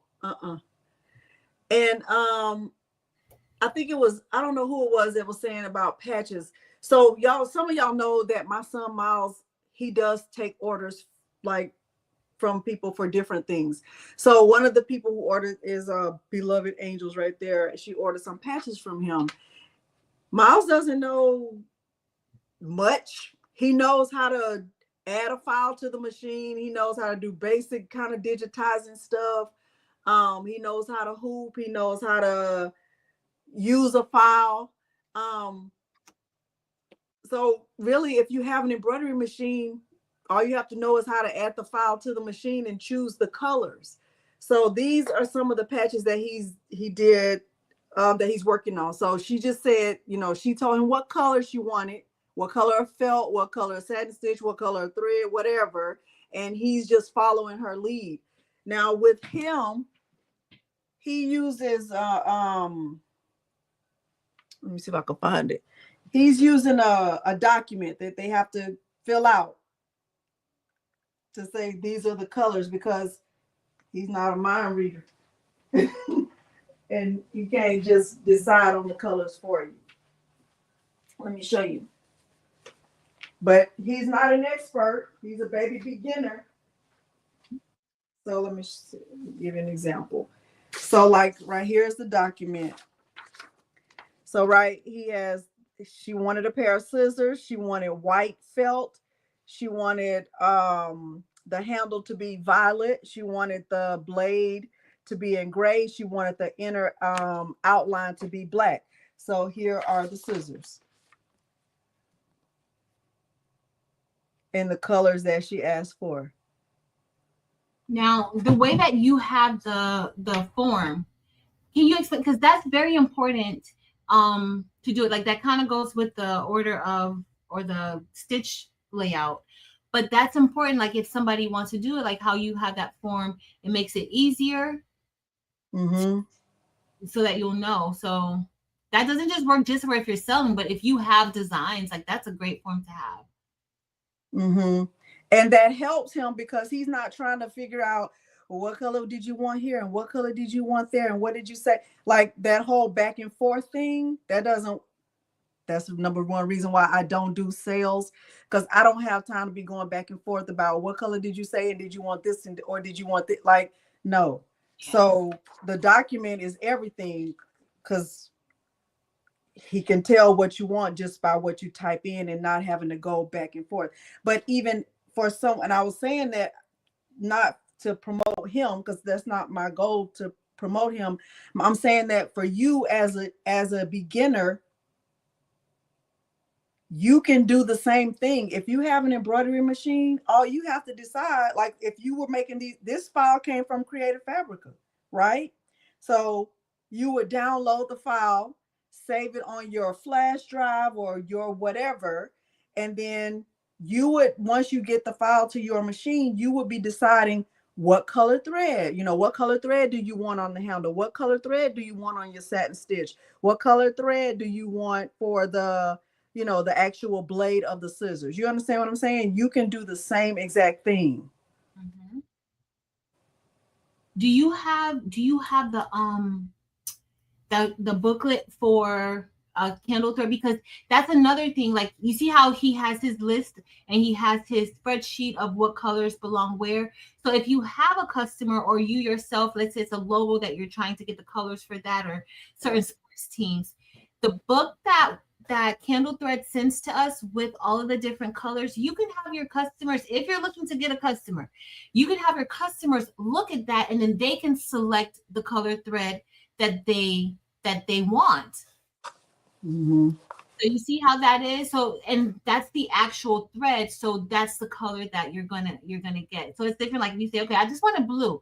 Okay, yeah, then this is the blue that I have. So this is the blue that you're gonna get. But if you want a specific blue or a specific red or pink, then something like that comes in handy. Like, that's perfect for you to have in your business. And this is, I mean, if you order from Candle Thread, as soon as you place an order, this is free with your first order. Mm-hmm. So you wouldn't have to purchase this separately unless you just wanted to purchase this, but kind of not worth it because the shipping. That's the thing that stops me from ordering from them so much. I love their thread, I really do, but the in order to get free shipping, I'm a free shipping person. Like, I need free shipping. In order to get free shipping, you have to spend $150. Yeah. Yes, Miss Jazzy. You get that if you order the kit, you get it with every first order. So, oh, but this, you can just push this into the wall. Good thing we're asking about how to put it on.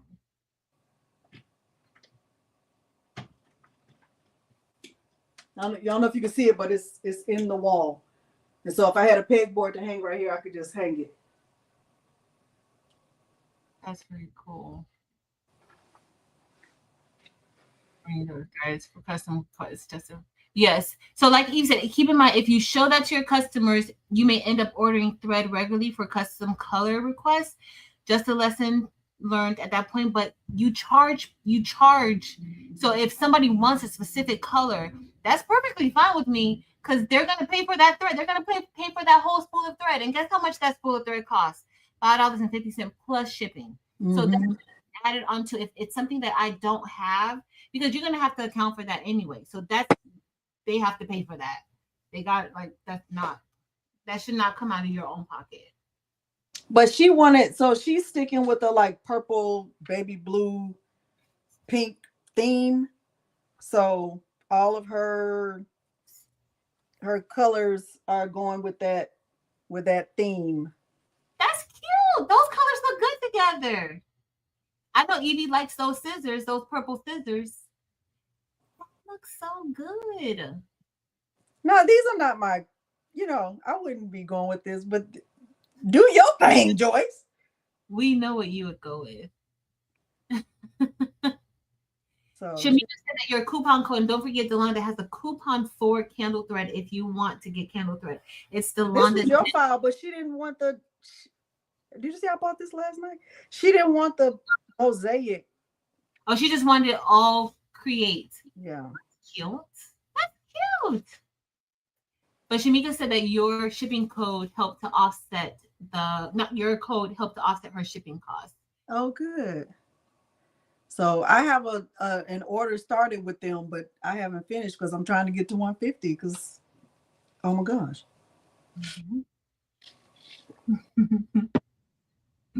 Oh, and so what I was telling him, because he started on him yesterday, actually. So hers, like when in her document, she said she wanted violet, right? But none of these colors in this thing say violet. They don't say that. So we had a dark purple and a light purple. We were light purple. I'm not good at cutting them either. And he's not finished. He still has a lot to go.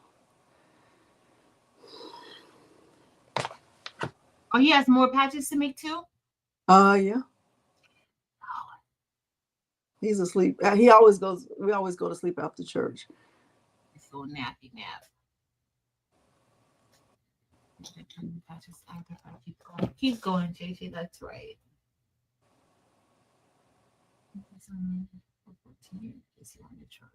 Yes. Yes. Thanks for that. So epic. That's true. Yes. The scissors. Okay, so much. Yeah. I don't know, maybe just for the outlines. You gotta ask Barb that creative notions. Barb may be able to. Badge master. You're talking about badge master? Yeah. But he does use these scissors when he's cutting. I do think that's important too. When he's cutting patches, he uses these. When it's like not a like a just a rectangular cut, he'll use these. And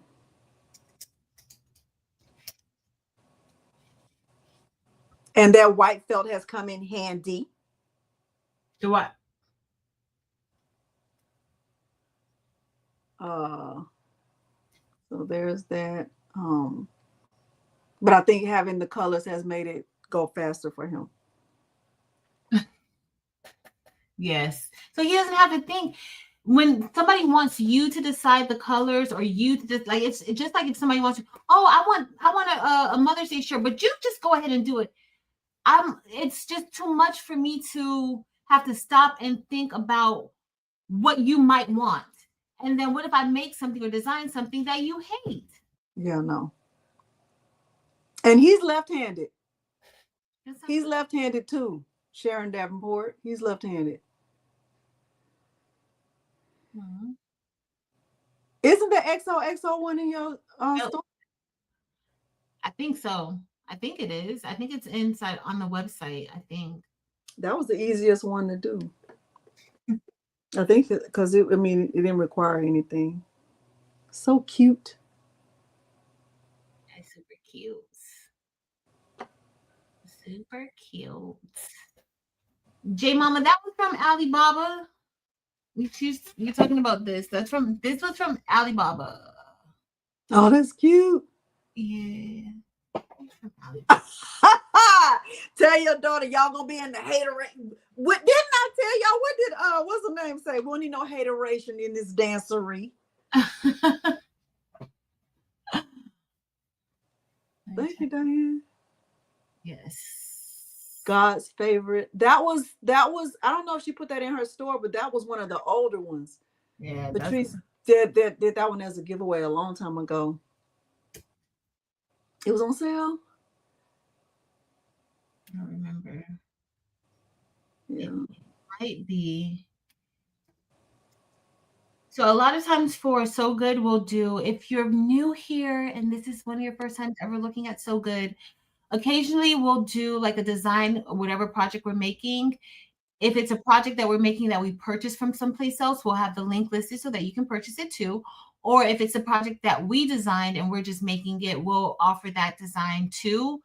It's usually available for a limited time, but we'll make it like you guys can have it for free during the time when we're doing the show. Mm.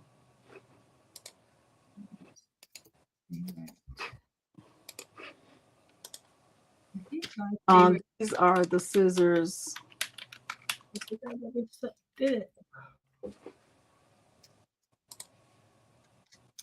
You got a black jacket. He said he was going to add some more butterflies to my jacket and just change up the color combinations. Oh, that would be cute. Like some butterflies. Yeah. He's going to stitch it directly onto the jacket. Mm-hmm. Yeah. Because I was like, Miles, I think I just want to add some more butterflies. He said, yeah, I think you should. He said, but just do different color combinations instead of the ones that I have. So, it is. Huh? It is a lot to learn, but I think do it in steps. Don't try to learn everything at once because that's just going to increase your frustration. Mm-hmm. Yep. You can't find those hooks. I put the link in there, Victoria. You already sold out. Hey, Clarissa. I haven't They seen you. shouldn't be, but you can get them from. You can get those hooks from Walmart. You can get them from Walmart too. They sell them with the picture hooks. They're on the same aisle. Um, and I also found that the claw. I find that that's the 45-pound one. You really don't need 45-pound one. You can get the 15 or the 25-pound. Duckbill. I have those too. I think I'll use those maybe once or twice. He's talking about with the actual like bill. I think I only use those once or twice.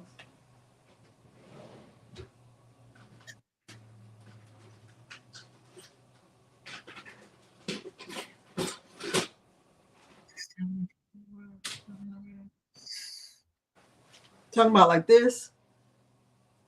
Mm-hmm. I think that's what she's talking about.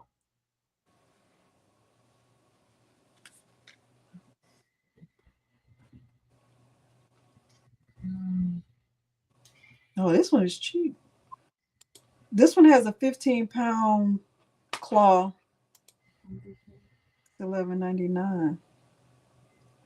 But you can really get these from Walmart.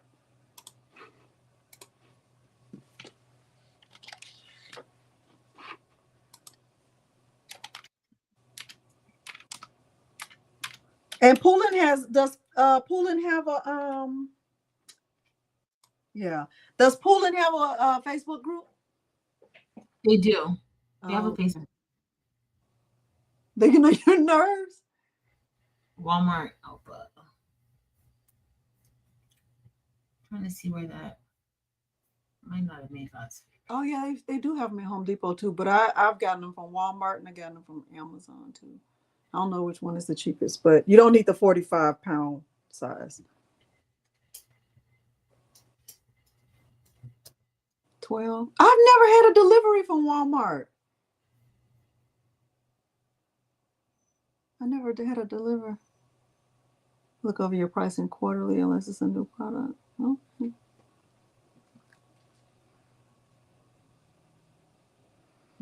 My point for showing this was do your research before you invest in an embroidery machine. Don't just get one just to have one, because if you spend $400 on a single needle, which is going to give you a 4x4 embroidery area, right? So look at this. I can't even make a patch bigger than this in this area, and that's $400 that I could save and put towards this. You see what I'm saying? So like, don't just get a machine just to get one. Get one that's going to give you the most bang for your buck. Mm-hmm. See?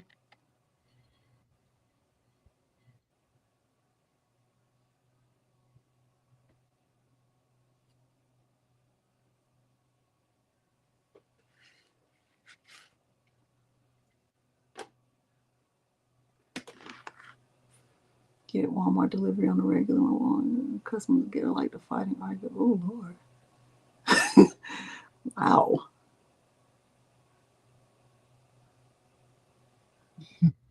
Two jackets from Walmart, black and gray. Decided to turn the gray. So we keep it. Oh wow. Y'all have some interesting stories. Can you do hats with a single needle? I don't know. Does it come with the hat hoop? No, I mean, I've seen people do it with it, yeah, but there's like a lot of manipulation as far as trying to get it flat. So what's the difference between the single needle and the multi needle is that the multi needle has an actual hat hoop that's round and can fit the shape of the hat. With a single needle machine, you're going to have to try to flatten that part of the top part of the hat out as much as possible to fit into the hoop and to embroider on that. So you can do like bucket hats. I see bucket hats can do pretty decent on there, but actual baseball caps, it's a lot of manipulation that you have to do. So Dim said they have a hat hoop for her 4x4. It was challenging, but she did it. Mm. So I mean, Was it expensive, Dims? it does look difficult. Can't do it. 1,000 stitches per minute. Dr. Bling Custom Creations. Yeah, definitely. Okay.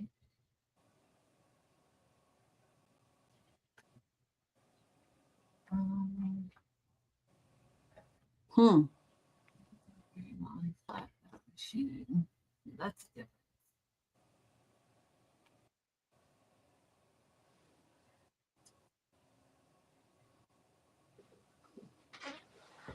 1,000 stitches per minute.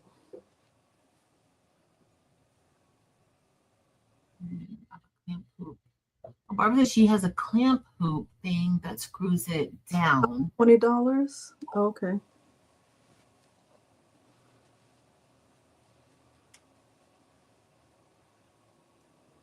Yeah. That's not bad. $20 isn't bad.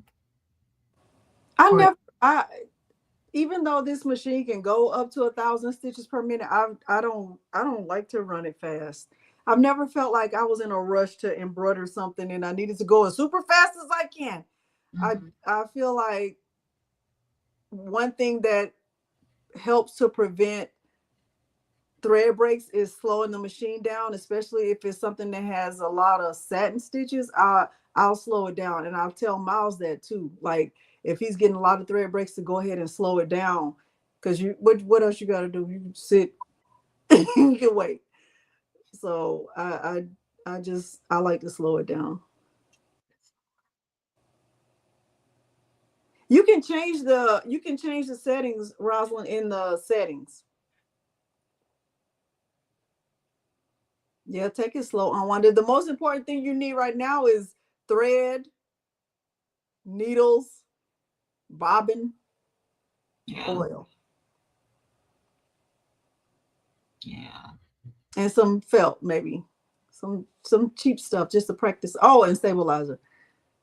Use inches all day. Yeah, me too. Yeah, I think I said that too. If you paid outright for your embroidery machine and you are not financing it, that's the cheapest thing you're gonna buy, because that's a one-time thing, right? You buy the machine, it's paid for, it's done. But all the other stuff that you need, that's where your money is going to be spent at, is the stuff. Yeah. Gen 2 cap hoops, $1.25. Oh, okay. That's a good idea. Hobby Lobby's felt is reasonably priced to me, especially since I got a lot of white don't wool body. You got a lot of weight. Don't wool body. It's not even a lot left. You've been using it. Mouse been Yeah. working hard. Yes.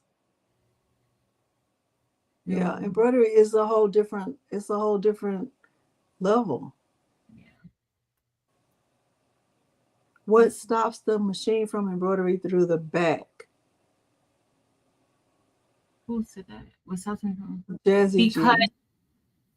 you just have to it what you mean stitching it together. What stops is that the hoop, and so when we put it on this machine, that embroidery arm, like we're literally putting it on, like, so let's imagine that my head is the embroidery arm, or my body is the, and then I have my body in between the front and the back. That's how that goes. That's the same thing for anything. So if you have like a single needle machine, you just have to maneuver it a little bit so that the back of like your shirt is not underneath, because if it's underneath the hoop, then you're going to stitch both the top and the back together. Or you can think about it like this, right? So if this is the you're gonna put the hoop up here, and then whatever, something's gonna be in between here, right? The arm.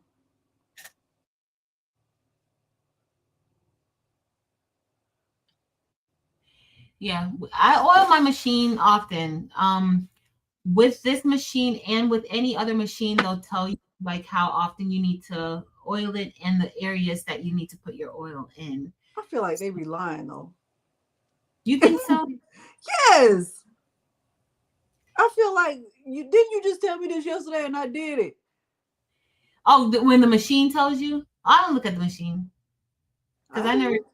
I don't look at the. I go based off of my own. Like I have a little notepad where I keep okay when you oiled it last because the machine says like oh it needs to be oiled, but that's probably because I forget to. I don't have time to be updating it in the machine to say oh I oiled this today, I oiled this today, I oiled that today. But you can with this machine and that works good. But I hate it. Didi, Didi, you mean satin stitches? All the thread I have is polyester. It's all polyester, but the stitch, this right here, let's look at it. The stitch around here, this pink, this pink thread is polyester, but the stitch type is a satin stitch. Yes. And the answer is no.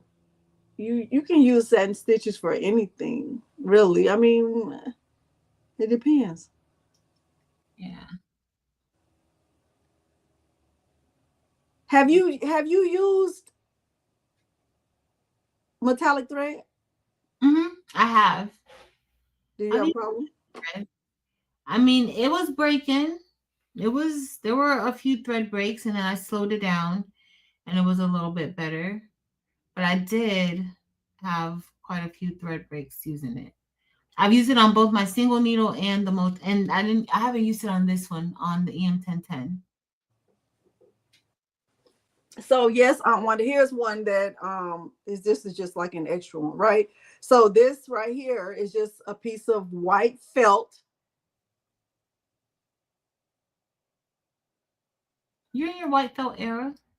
White felt, and then this is stabilizer, and then yeah, we just put the stitches on top. So it's the same as this, just different colors of thread. Which I mean, this is has red, so it's just so much cuter. But it's great. It's just so cute, right? It's very cute. So Elba had a question. So any file that I use on this machine, I can use it on my single needle machine. So for a satin stitch, as long as whoever digitizes an area for satin stitching, it can be done on a multi-needle or a single needle. It's honestly done pretty much the same way. Satin stitches, generally, unless it's doing the underlay, it's going to go from left to right. So it's going to go left, right, up, down. Like it's not going, it's just maybe two, one, two. It's almost making loops in that area, but very tight loops in that area. So that's a satin stitch. That's a single needle machine does it the same way a multi-needle machine does it. This is the file, and I use the 5-inch size. I'm getting ready to put the file. Scissors.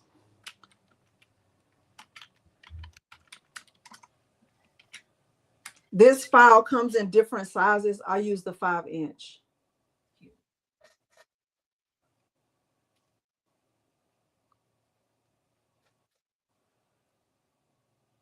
Dr. Bling, I would have told you 100% that Chroma Lux is worth the upgrade before they turned into subscription. Yes. I mean, it's Chroma Lux is good. I don't even know any like what new things they've added to it because I don't have the subscription. And if you have like the actual software, I'm not going to get any more updates because they want everybody to use the subscription version because they're adding things to it. So I don't know any of the latest things they've added to it, but it was worth it. It was. Is it still worth it? Yes, but not at the subscription price where you're going to be paying that fee every year. I don't like that. Program and do the satin stitch. Yeah, you certainly can, Elba. It's kind of like Delonda. So Delonda, you have her jacket. Some of Delonda's patches on her jacket, they weren't actual patches. She turned them into patches by adding the border around it. So this is another way of just knowing the basics of digitizing, how you can kind of elevate and upgrade your embroidery, life. Like this one. Make myself bigger, bigger. So I just added a satin stitch around this. This file came from Design Bundles. So it's black felt stitched directly onto the jacket with a satin stitch around it.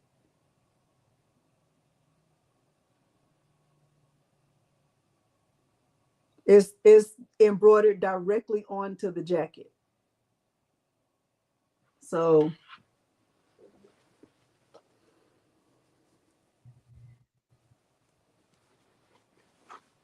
it's directly on here. Yeah, yeah, you have to pay for design bundle files. It's just like, if you don't have I don't even know what theirs is called anymore. It's called it's not All Access, that's Creative. Whatever it is, it's called, like, it has levels, but I have the basic level. Yeah, and if you don't have it, you just have to pay for the files. So this is another one that's just directly on the jacket. Mm-hmm.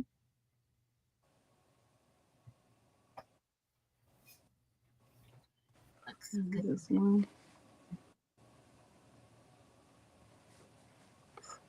This one was the first one, got messed up, so put glitter vinyl around it. That looks good.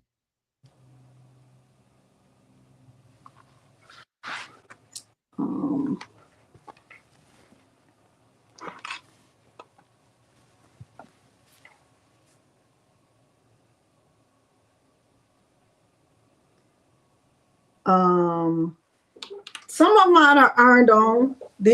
This one is ironed on, just with what's that stuff called? Heat and bond.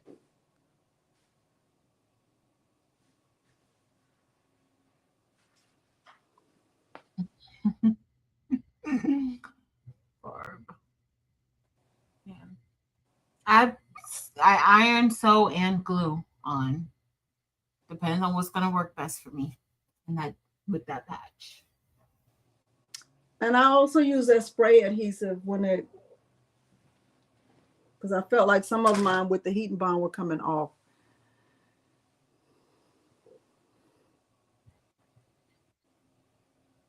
Mm-hmm. I'll be right back, Patrice. Okay. Caps have a machine for sewing patches on. Okay, caps. Not Patrice D, Aunt Wanda. Not Patrice D. Yes, I use felt too. I love felt. I use felt. I'll use felt mostly, but I will use twill. Twill is a little bit thinner, more fabric like. Like this was made with twill. I haven't put anything on the back to put it on, but that's twill. So the only thing that is stitched on is the satin stitch around the bow, and then the inside, that's just a different type of satin type of stitch, which is called tackle twill. But twill, I use jean material. So this one I made, that's jean material that I used there. So I use different materials depending on what I'm going to be using the patch for and what I'm going to be placing the patch on. I'll do there. I've even used, I'll still use felt. And let's say if I'm doing like an applique type of felt patch, I may even sometimes use glitter HTV for the background to kind of, give me a little bit of a sparkle. So, but it's what you like, you'll decide what you like as you start making things. Like, honestly, guys, this is just for you. Like, if you want to see how we do things, for you to learn about different things, but you'll start developing your own preferences. right? So you may start out doing it this way. You may be like, you know what, I like this way, but I prefer to do it another way once you start exploring and trying other things. And then, you know, you find what works best for you. Yeah, I love the glitter, Shamika. It's going on my jean jacket. Oh, it's going on this jacket right here. I already have. I'm gonna put this on that jacket, and then this is gonna go on that jacket. Like both of these are gonna go on that jacket. But this is a kind of larger patch, so it's gonna go somewhere weird. I've been working on like making larger patches for my jacket, and not the ones that's just, you know, 4x4 compatible. Like I want bigger. Like this is a little bit bigger too for it. I was gonna do it while we were doing the Q&A, but I'll just, y'all know, once I start doing something, I can't multitask good. You can make sublimation patches. You can make sublimation patches. You certainly can. You can make sublimation patches. Do I have a sublimation patch? Hold on, let me see.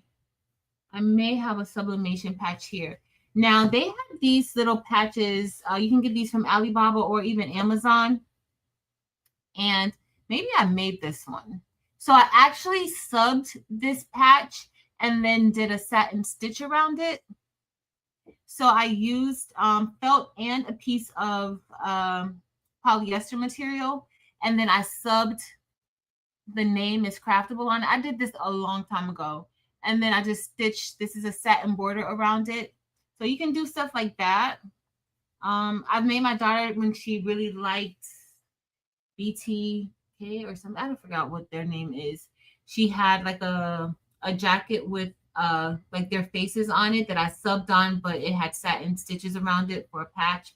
You can do so many, if you do sublimation, you can do so many different things like that too. Remember, another thing that maybe we should do this. I don't know if we're gonna do it next week. I'll see. But let's say this patch here. Let's say if you just have, remember, well, the thread that I'm using is polyester too. Delonda uses polyester thread. We can literally stitch out a white square with the polyester thread and sub on top of that.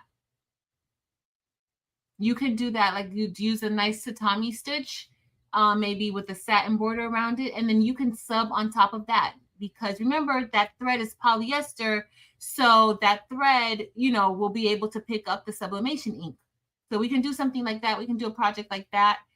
Also know when you're doing, let's say even when you have like the other colors of sublimation thread, just know that if you're going to be pressing it, I would also still recommend using a little bit of butcher paper on top or something like that to protect your heat press, because that thread, that ink from your thread that you're going to be pressing, that ink can transfer to your heat press or to other items, because that is polyester thread. So just know that it can happen. It happened to me on my varsity jacket with my Hello Kitty. I was pressing the Hello Kitty on, and then I went to press it again. And so it actually, the black ink from the thread actually just retransferred onto the white part of the Hello Kitty face. And so that's why I ended up, let me show you guys, I ended up blinging her because of that. So when I pressed this on, because this one was iron on, when I pressed this one on here, it was iron on. And so the thread, the black outline of the thread, that ink can transfer just like sublimation. So when I pressed it, and I went to press it again to make sure it was pressed, but I moved the butcher paper, over, but that ink had already transferred to the butcher paper. And so when I pressed it again onto the Hello Kitty, that ink came on her face from the other parts. And so that's really why I ended up just blinging her out and to cover up the sublimation ink, which turned out fine. But you may not want to do that. You may not have it in you to want to put 1,000 stones on top of anything, right? So just know that the ink from the thread, when you press it, that ink can transfer just like sublimation, because we're working with polyester. Okay. Okay, welcome back, Delonda Patrice. I was trying to find my the thing that shows like if it's Your tension is too tight, too loose. I think I threw it away though. Oh, the 10 where it stitches out for you. Mm-hmm. So, but that's a good idea. So, what Delonda is talking about is a tension test. So, if you're worried about your machine and if you think that your tension is off a little bit, then you can perform a tension test, especially with the multi needle, and you can see which of your needles you may need a little bit of adjustments to your tension. We have two wheels that we can use to control our tension. You can also adjust your bobbin tension, but I don't usually recommend that because it could be a little bit tricky. But these two at the top, like there's two knobs where we can adjust the tension. The same thing is on the EM1010.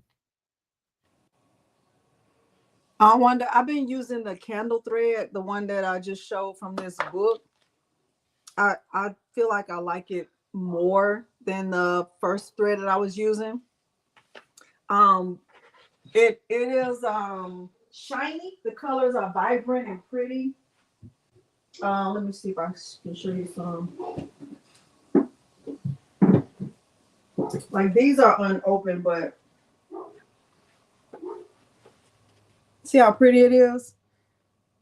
Very pretty. They're $5.50 per roll.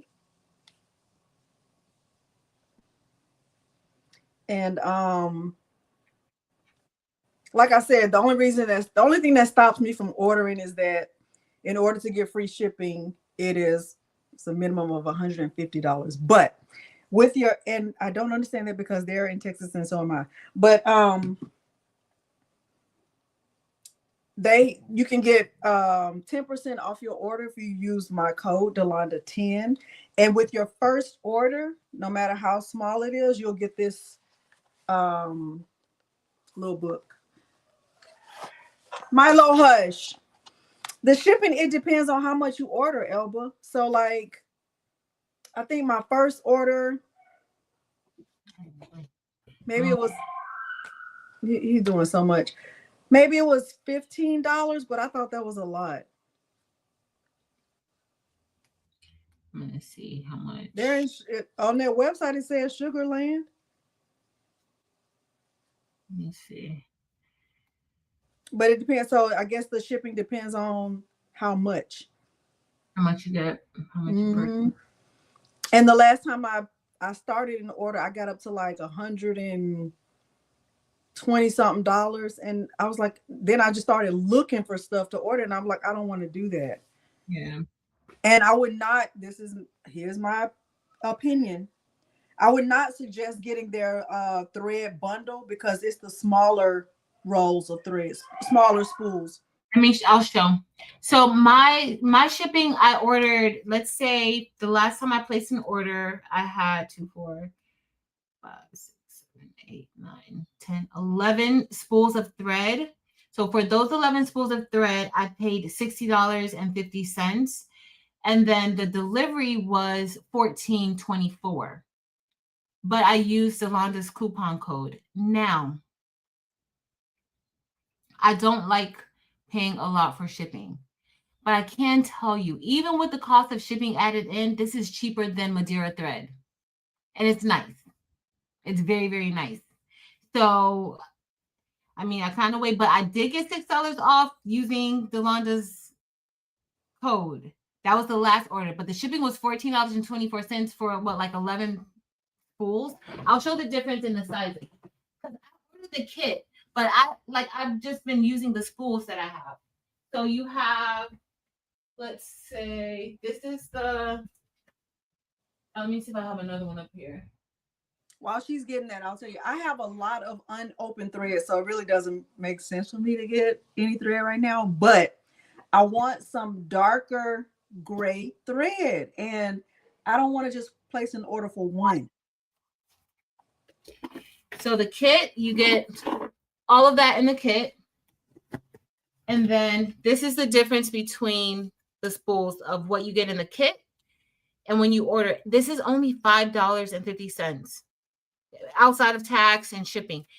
$5.50 for this from Madeira. You're going to be paying more than double of that price, or maybe maybe double that price about. So this is the difference. of the kit and what you get when you order the standalone. This is 5,500 millimeter, whatever, mm. Or 5,000. No, it's 5,000. 5,000. 5,000. A big difference. And it's $5.50. I've been using these smaller ones on the single needles and then keeping these. Yeah, you get a lot. Now, if you have a single needle, you may just want to stick to the smaller ones. Unless you have where you can hold it up like this. Somebody said if there was a 4 needle embroidery machine, there is a 4 needle embroidery machine, not by Ricoma. Ricoma starts at 10 needles. But there is, I think brother may have a 4. I want that one so bad. The 4 or the EM1010? The EM1010. All right, what else, y'all? Let's see what else we got. It's polyester, yes. And when I order, so I don't, when I place my order, let me see if I can pull my order up because it's still in my cart because I didn't check out yet. Let me see. It's candlethreadusa.com and my code is Delonda10 in case y'all are interested. Mm-hmm.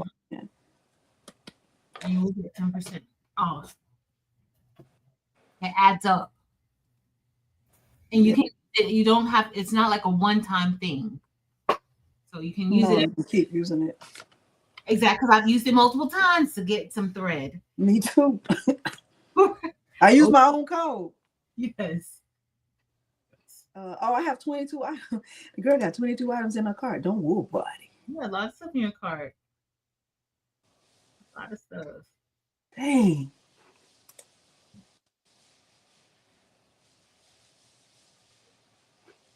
How do I just go to my first order? The shipping was $17.39, and I only ordered that kit. My first order was $50. My second order was $73. No. Yeah. I'm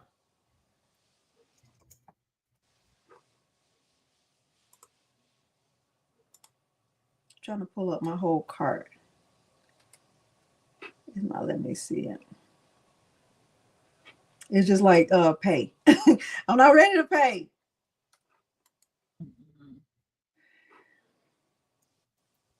So with what I have in my cart right now, I have 22 items and I can get it in 3 to 5 days for $19.49.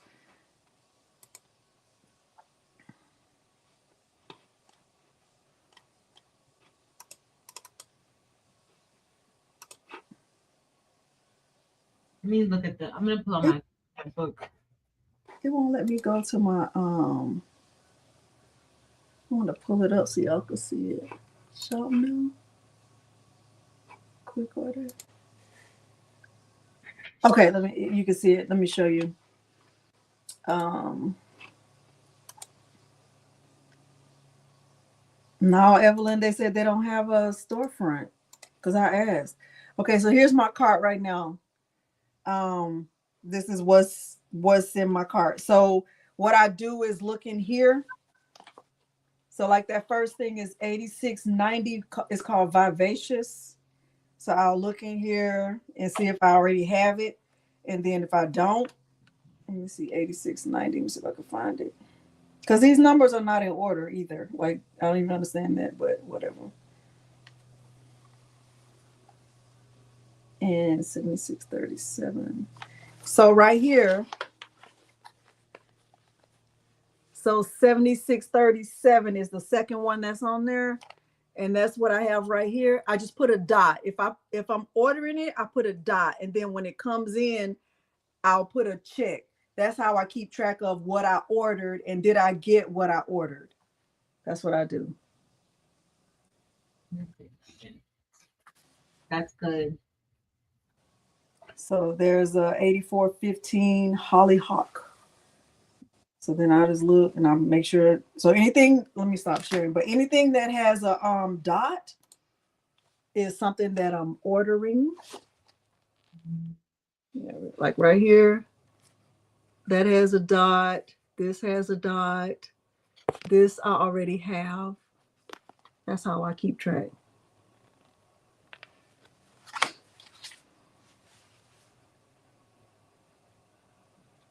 Mm-mm.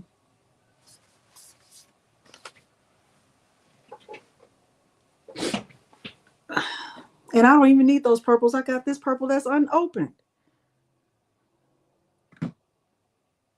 You can use it for something. The amount of patches that Miles is putting out, it's gonna get used. Yeah. It's gonna get used. So. And I don't know if you noticed, Patrice, but I have less thread breaks. Mm-hmm.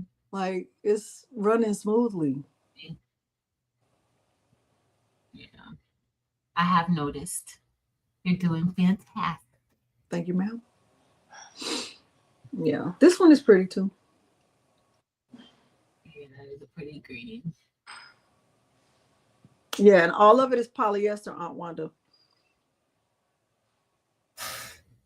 So, everyone, are you talking about the applique getaway? Is that maybe check with Edie? She may know. Okay. I think, unless y'all have any other questions, I think we answered everything. I hope. Hopefully.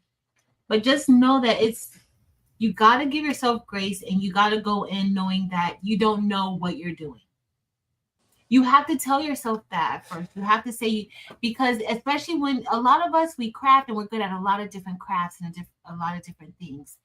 But like when you're getting into something new, just know that, you know what, I don't know it, but I'm going to learn it. So just have that mindset of learning, like you're going in to learn. You're not going into, oh, I'm going to do embroidery, so now I want to start making sweatshirts. And no, no, no, no, no. You got to learn before you leap, right? So have that in mind. I know that sometimes that can be a little bit frustrating, but you're going to get there. You're going to get there if that's what you want to do. Mm-hmm. 3D printing. Thank you. I will go back and put chapters. I'll try to put chapters. I don't know how easy it'll be because we talked about a lot of different stuff. But the goal today was really just to do some Q&A and talk about troubleshooting type of stuff. And hopefully we did do that. And, let us know if there's something that you want to see us try. Yes. Candle thread. Let me put the website. It's called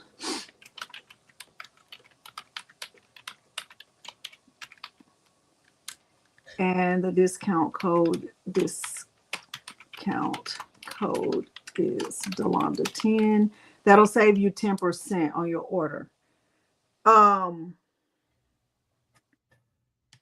Remember, with your first order, you get this automatically, so don't buy this. Don't buy it. I bought it. And I have 2 of them.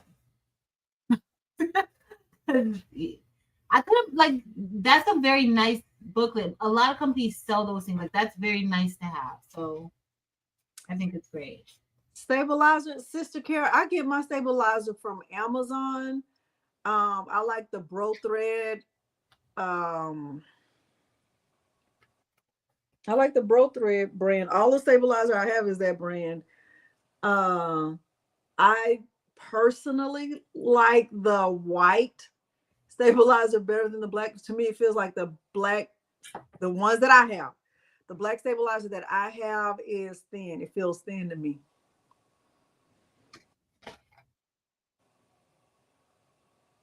Oh no, Dr. Bling.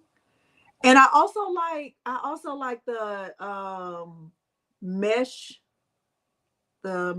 stabilizer. Like that's my favorite now because it's softer.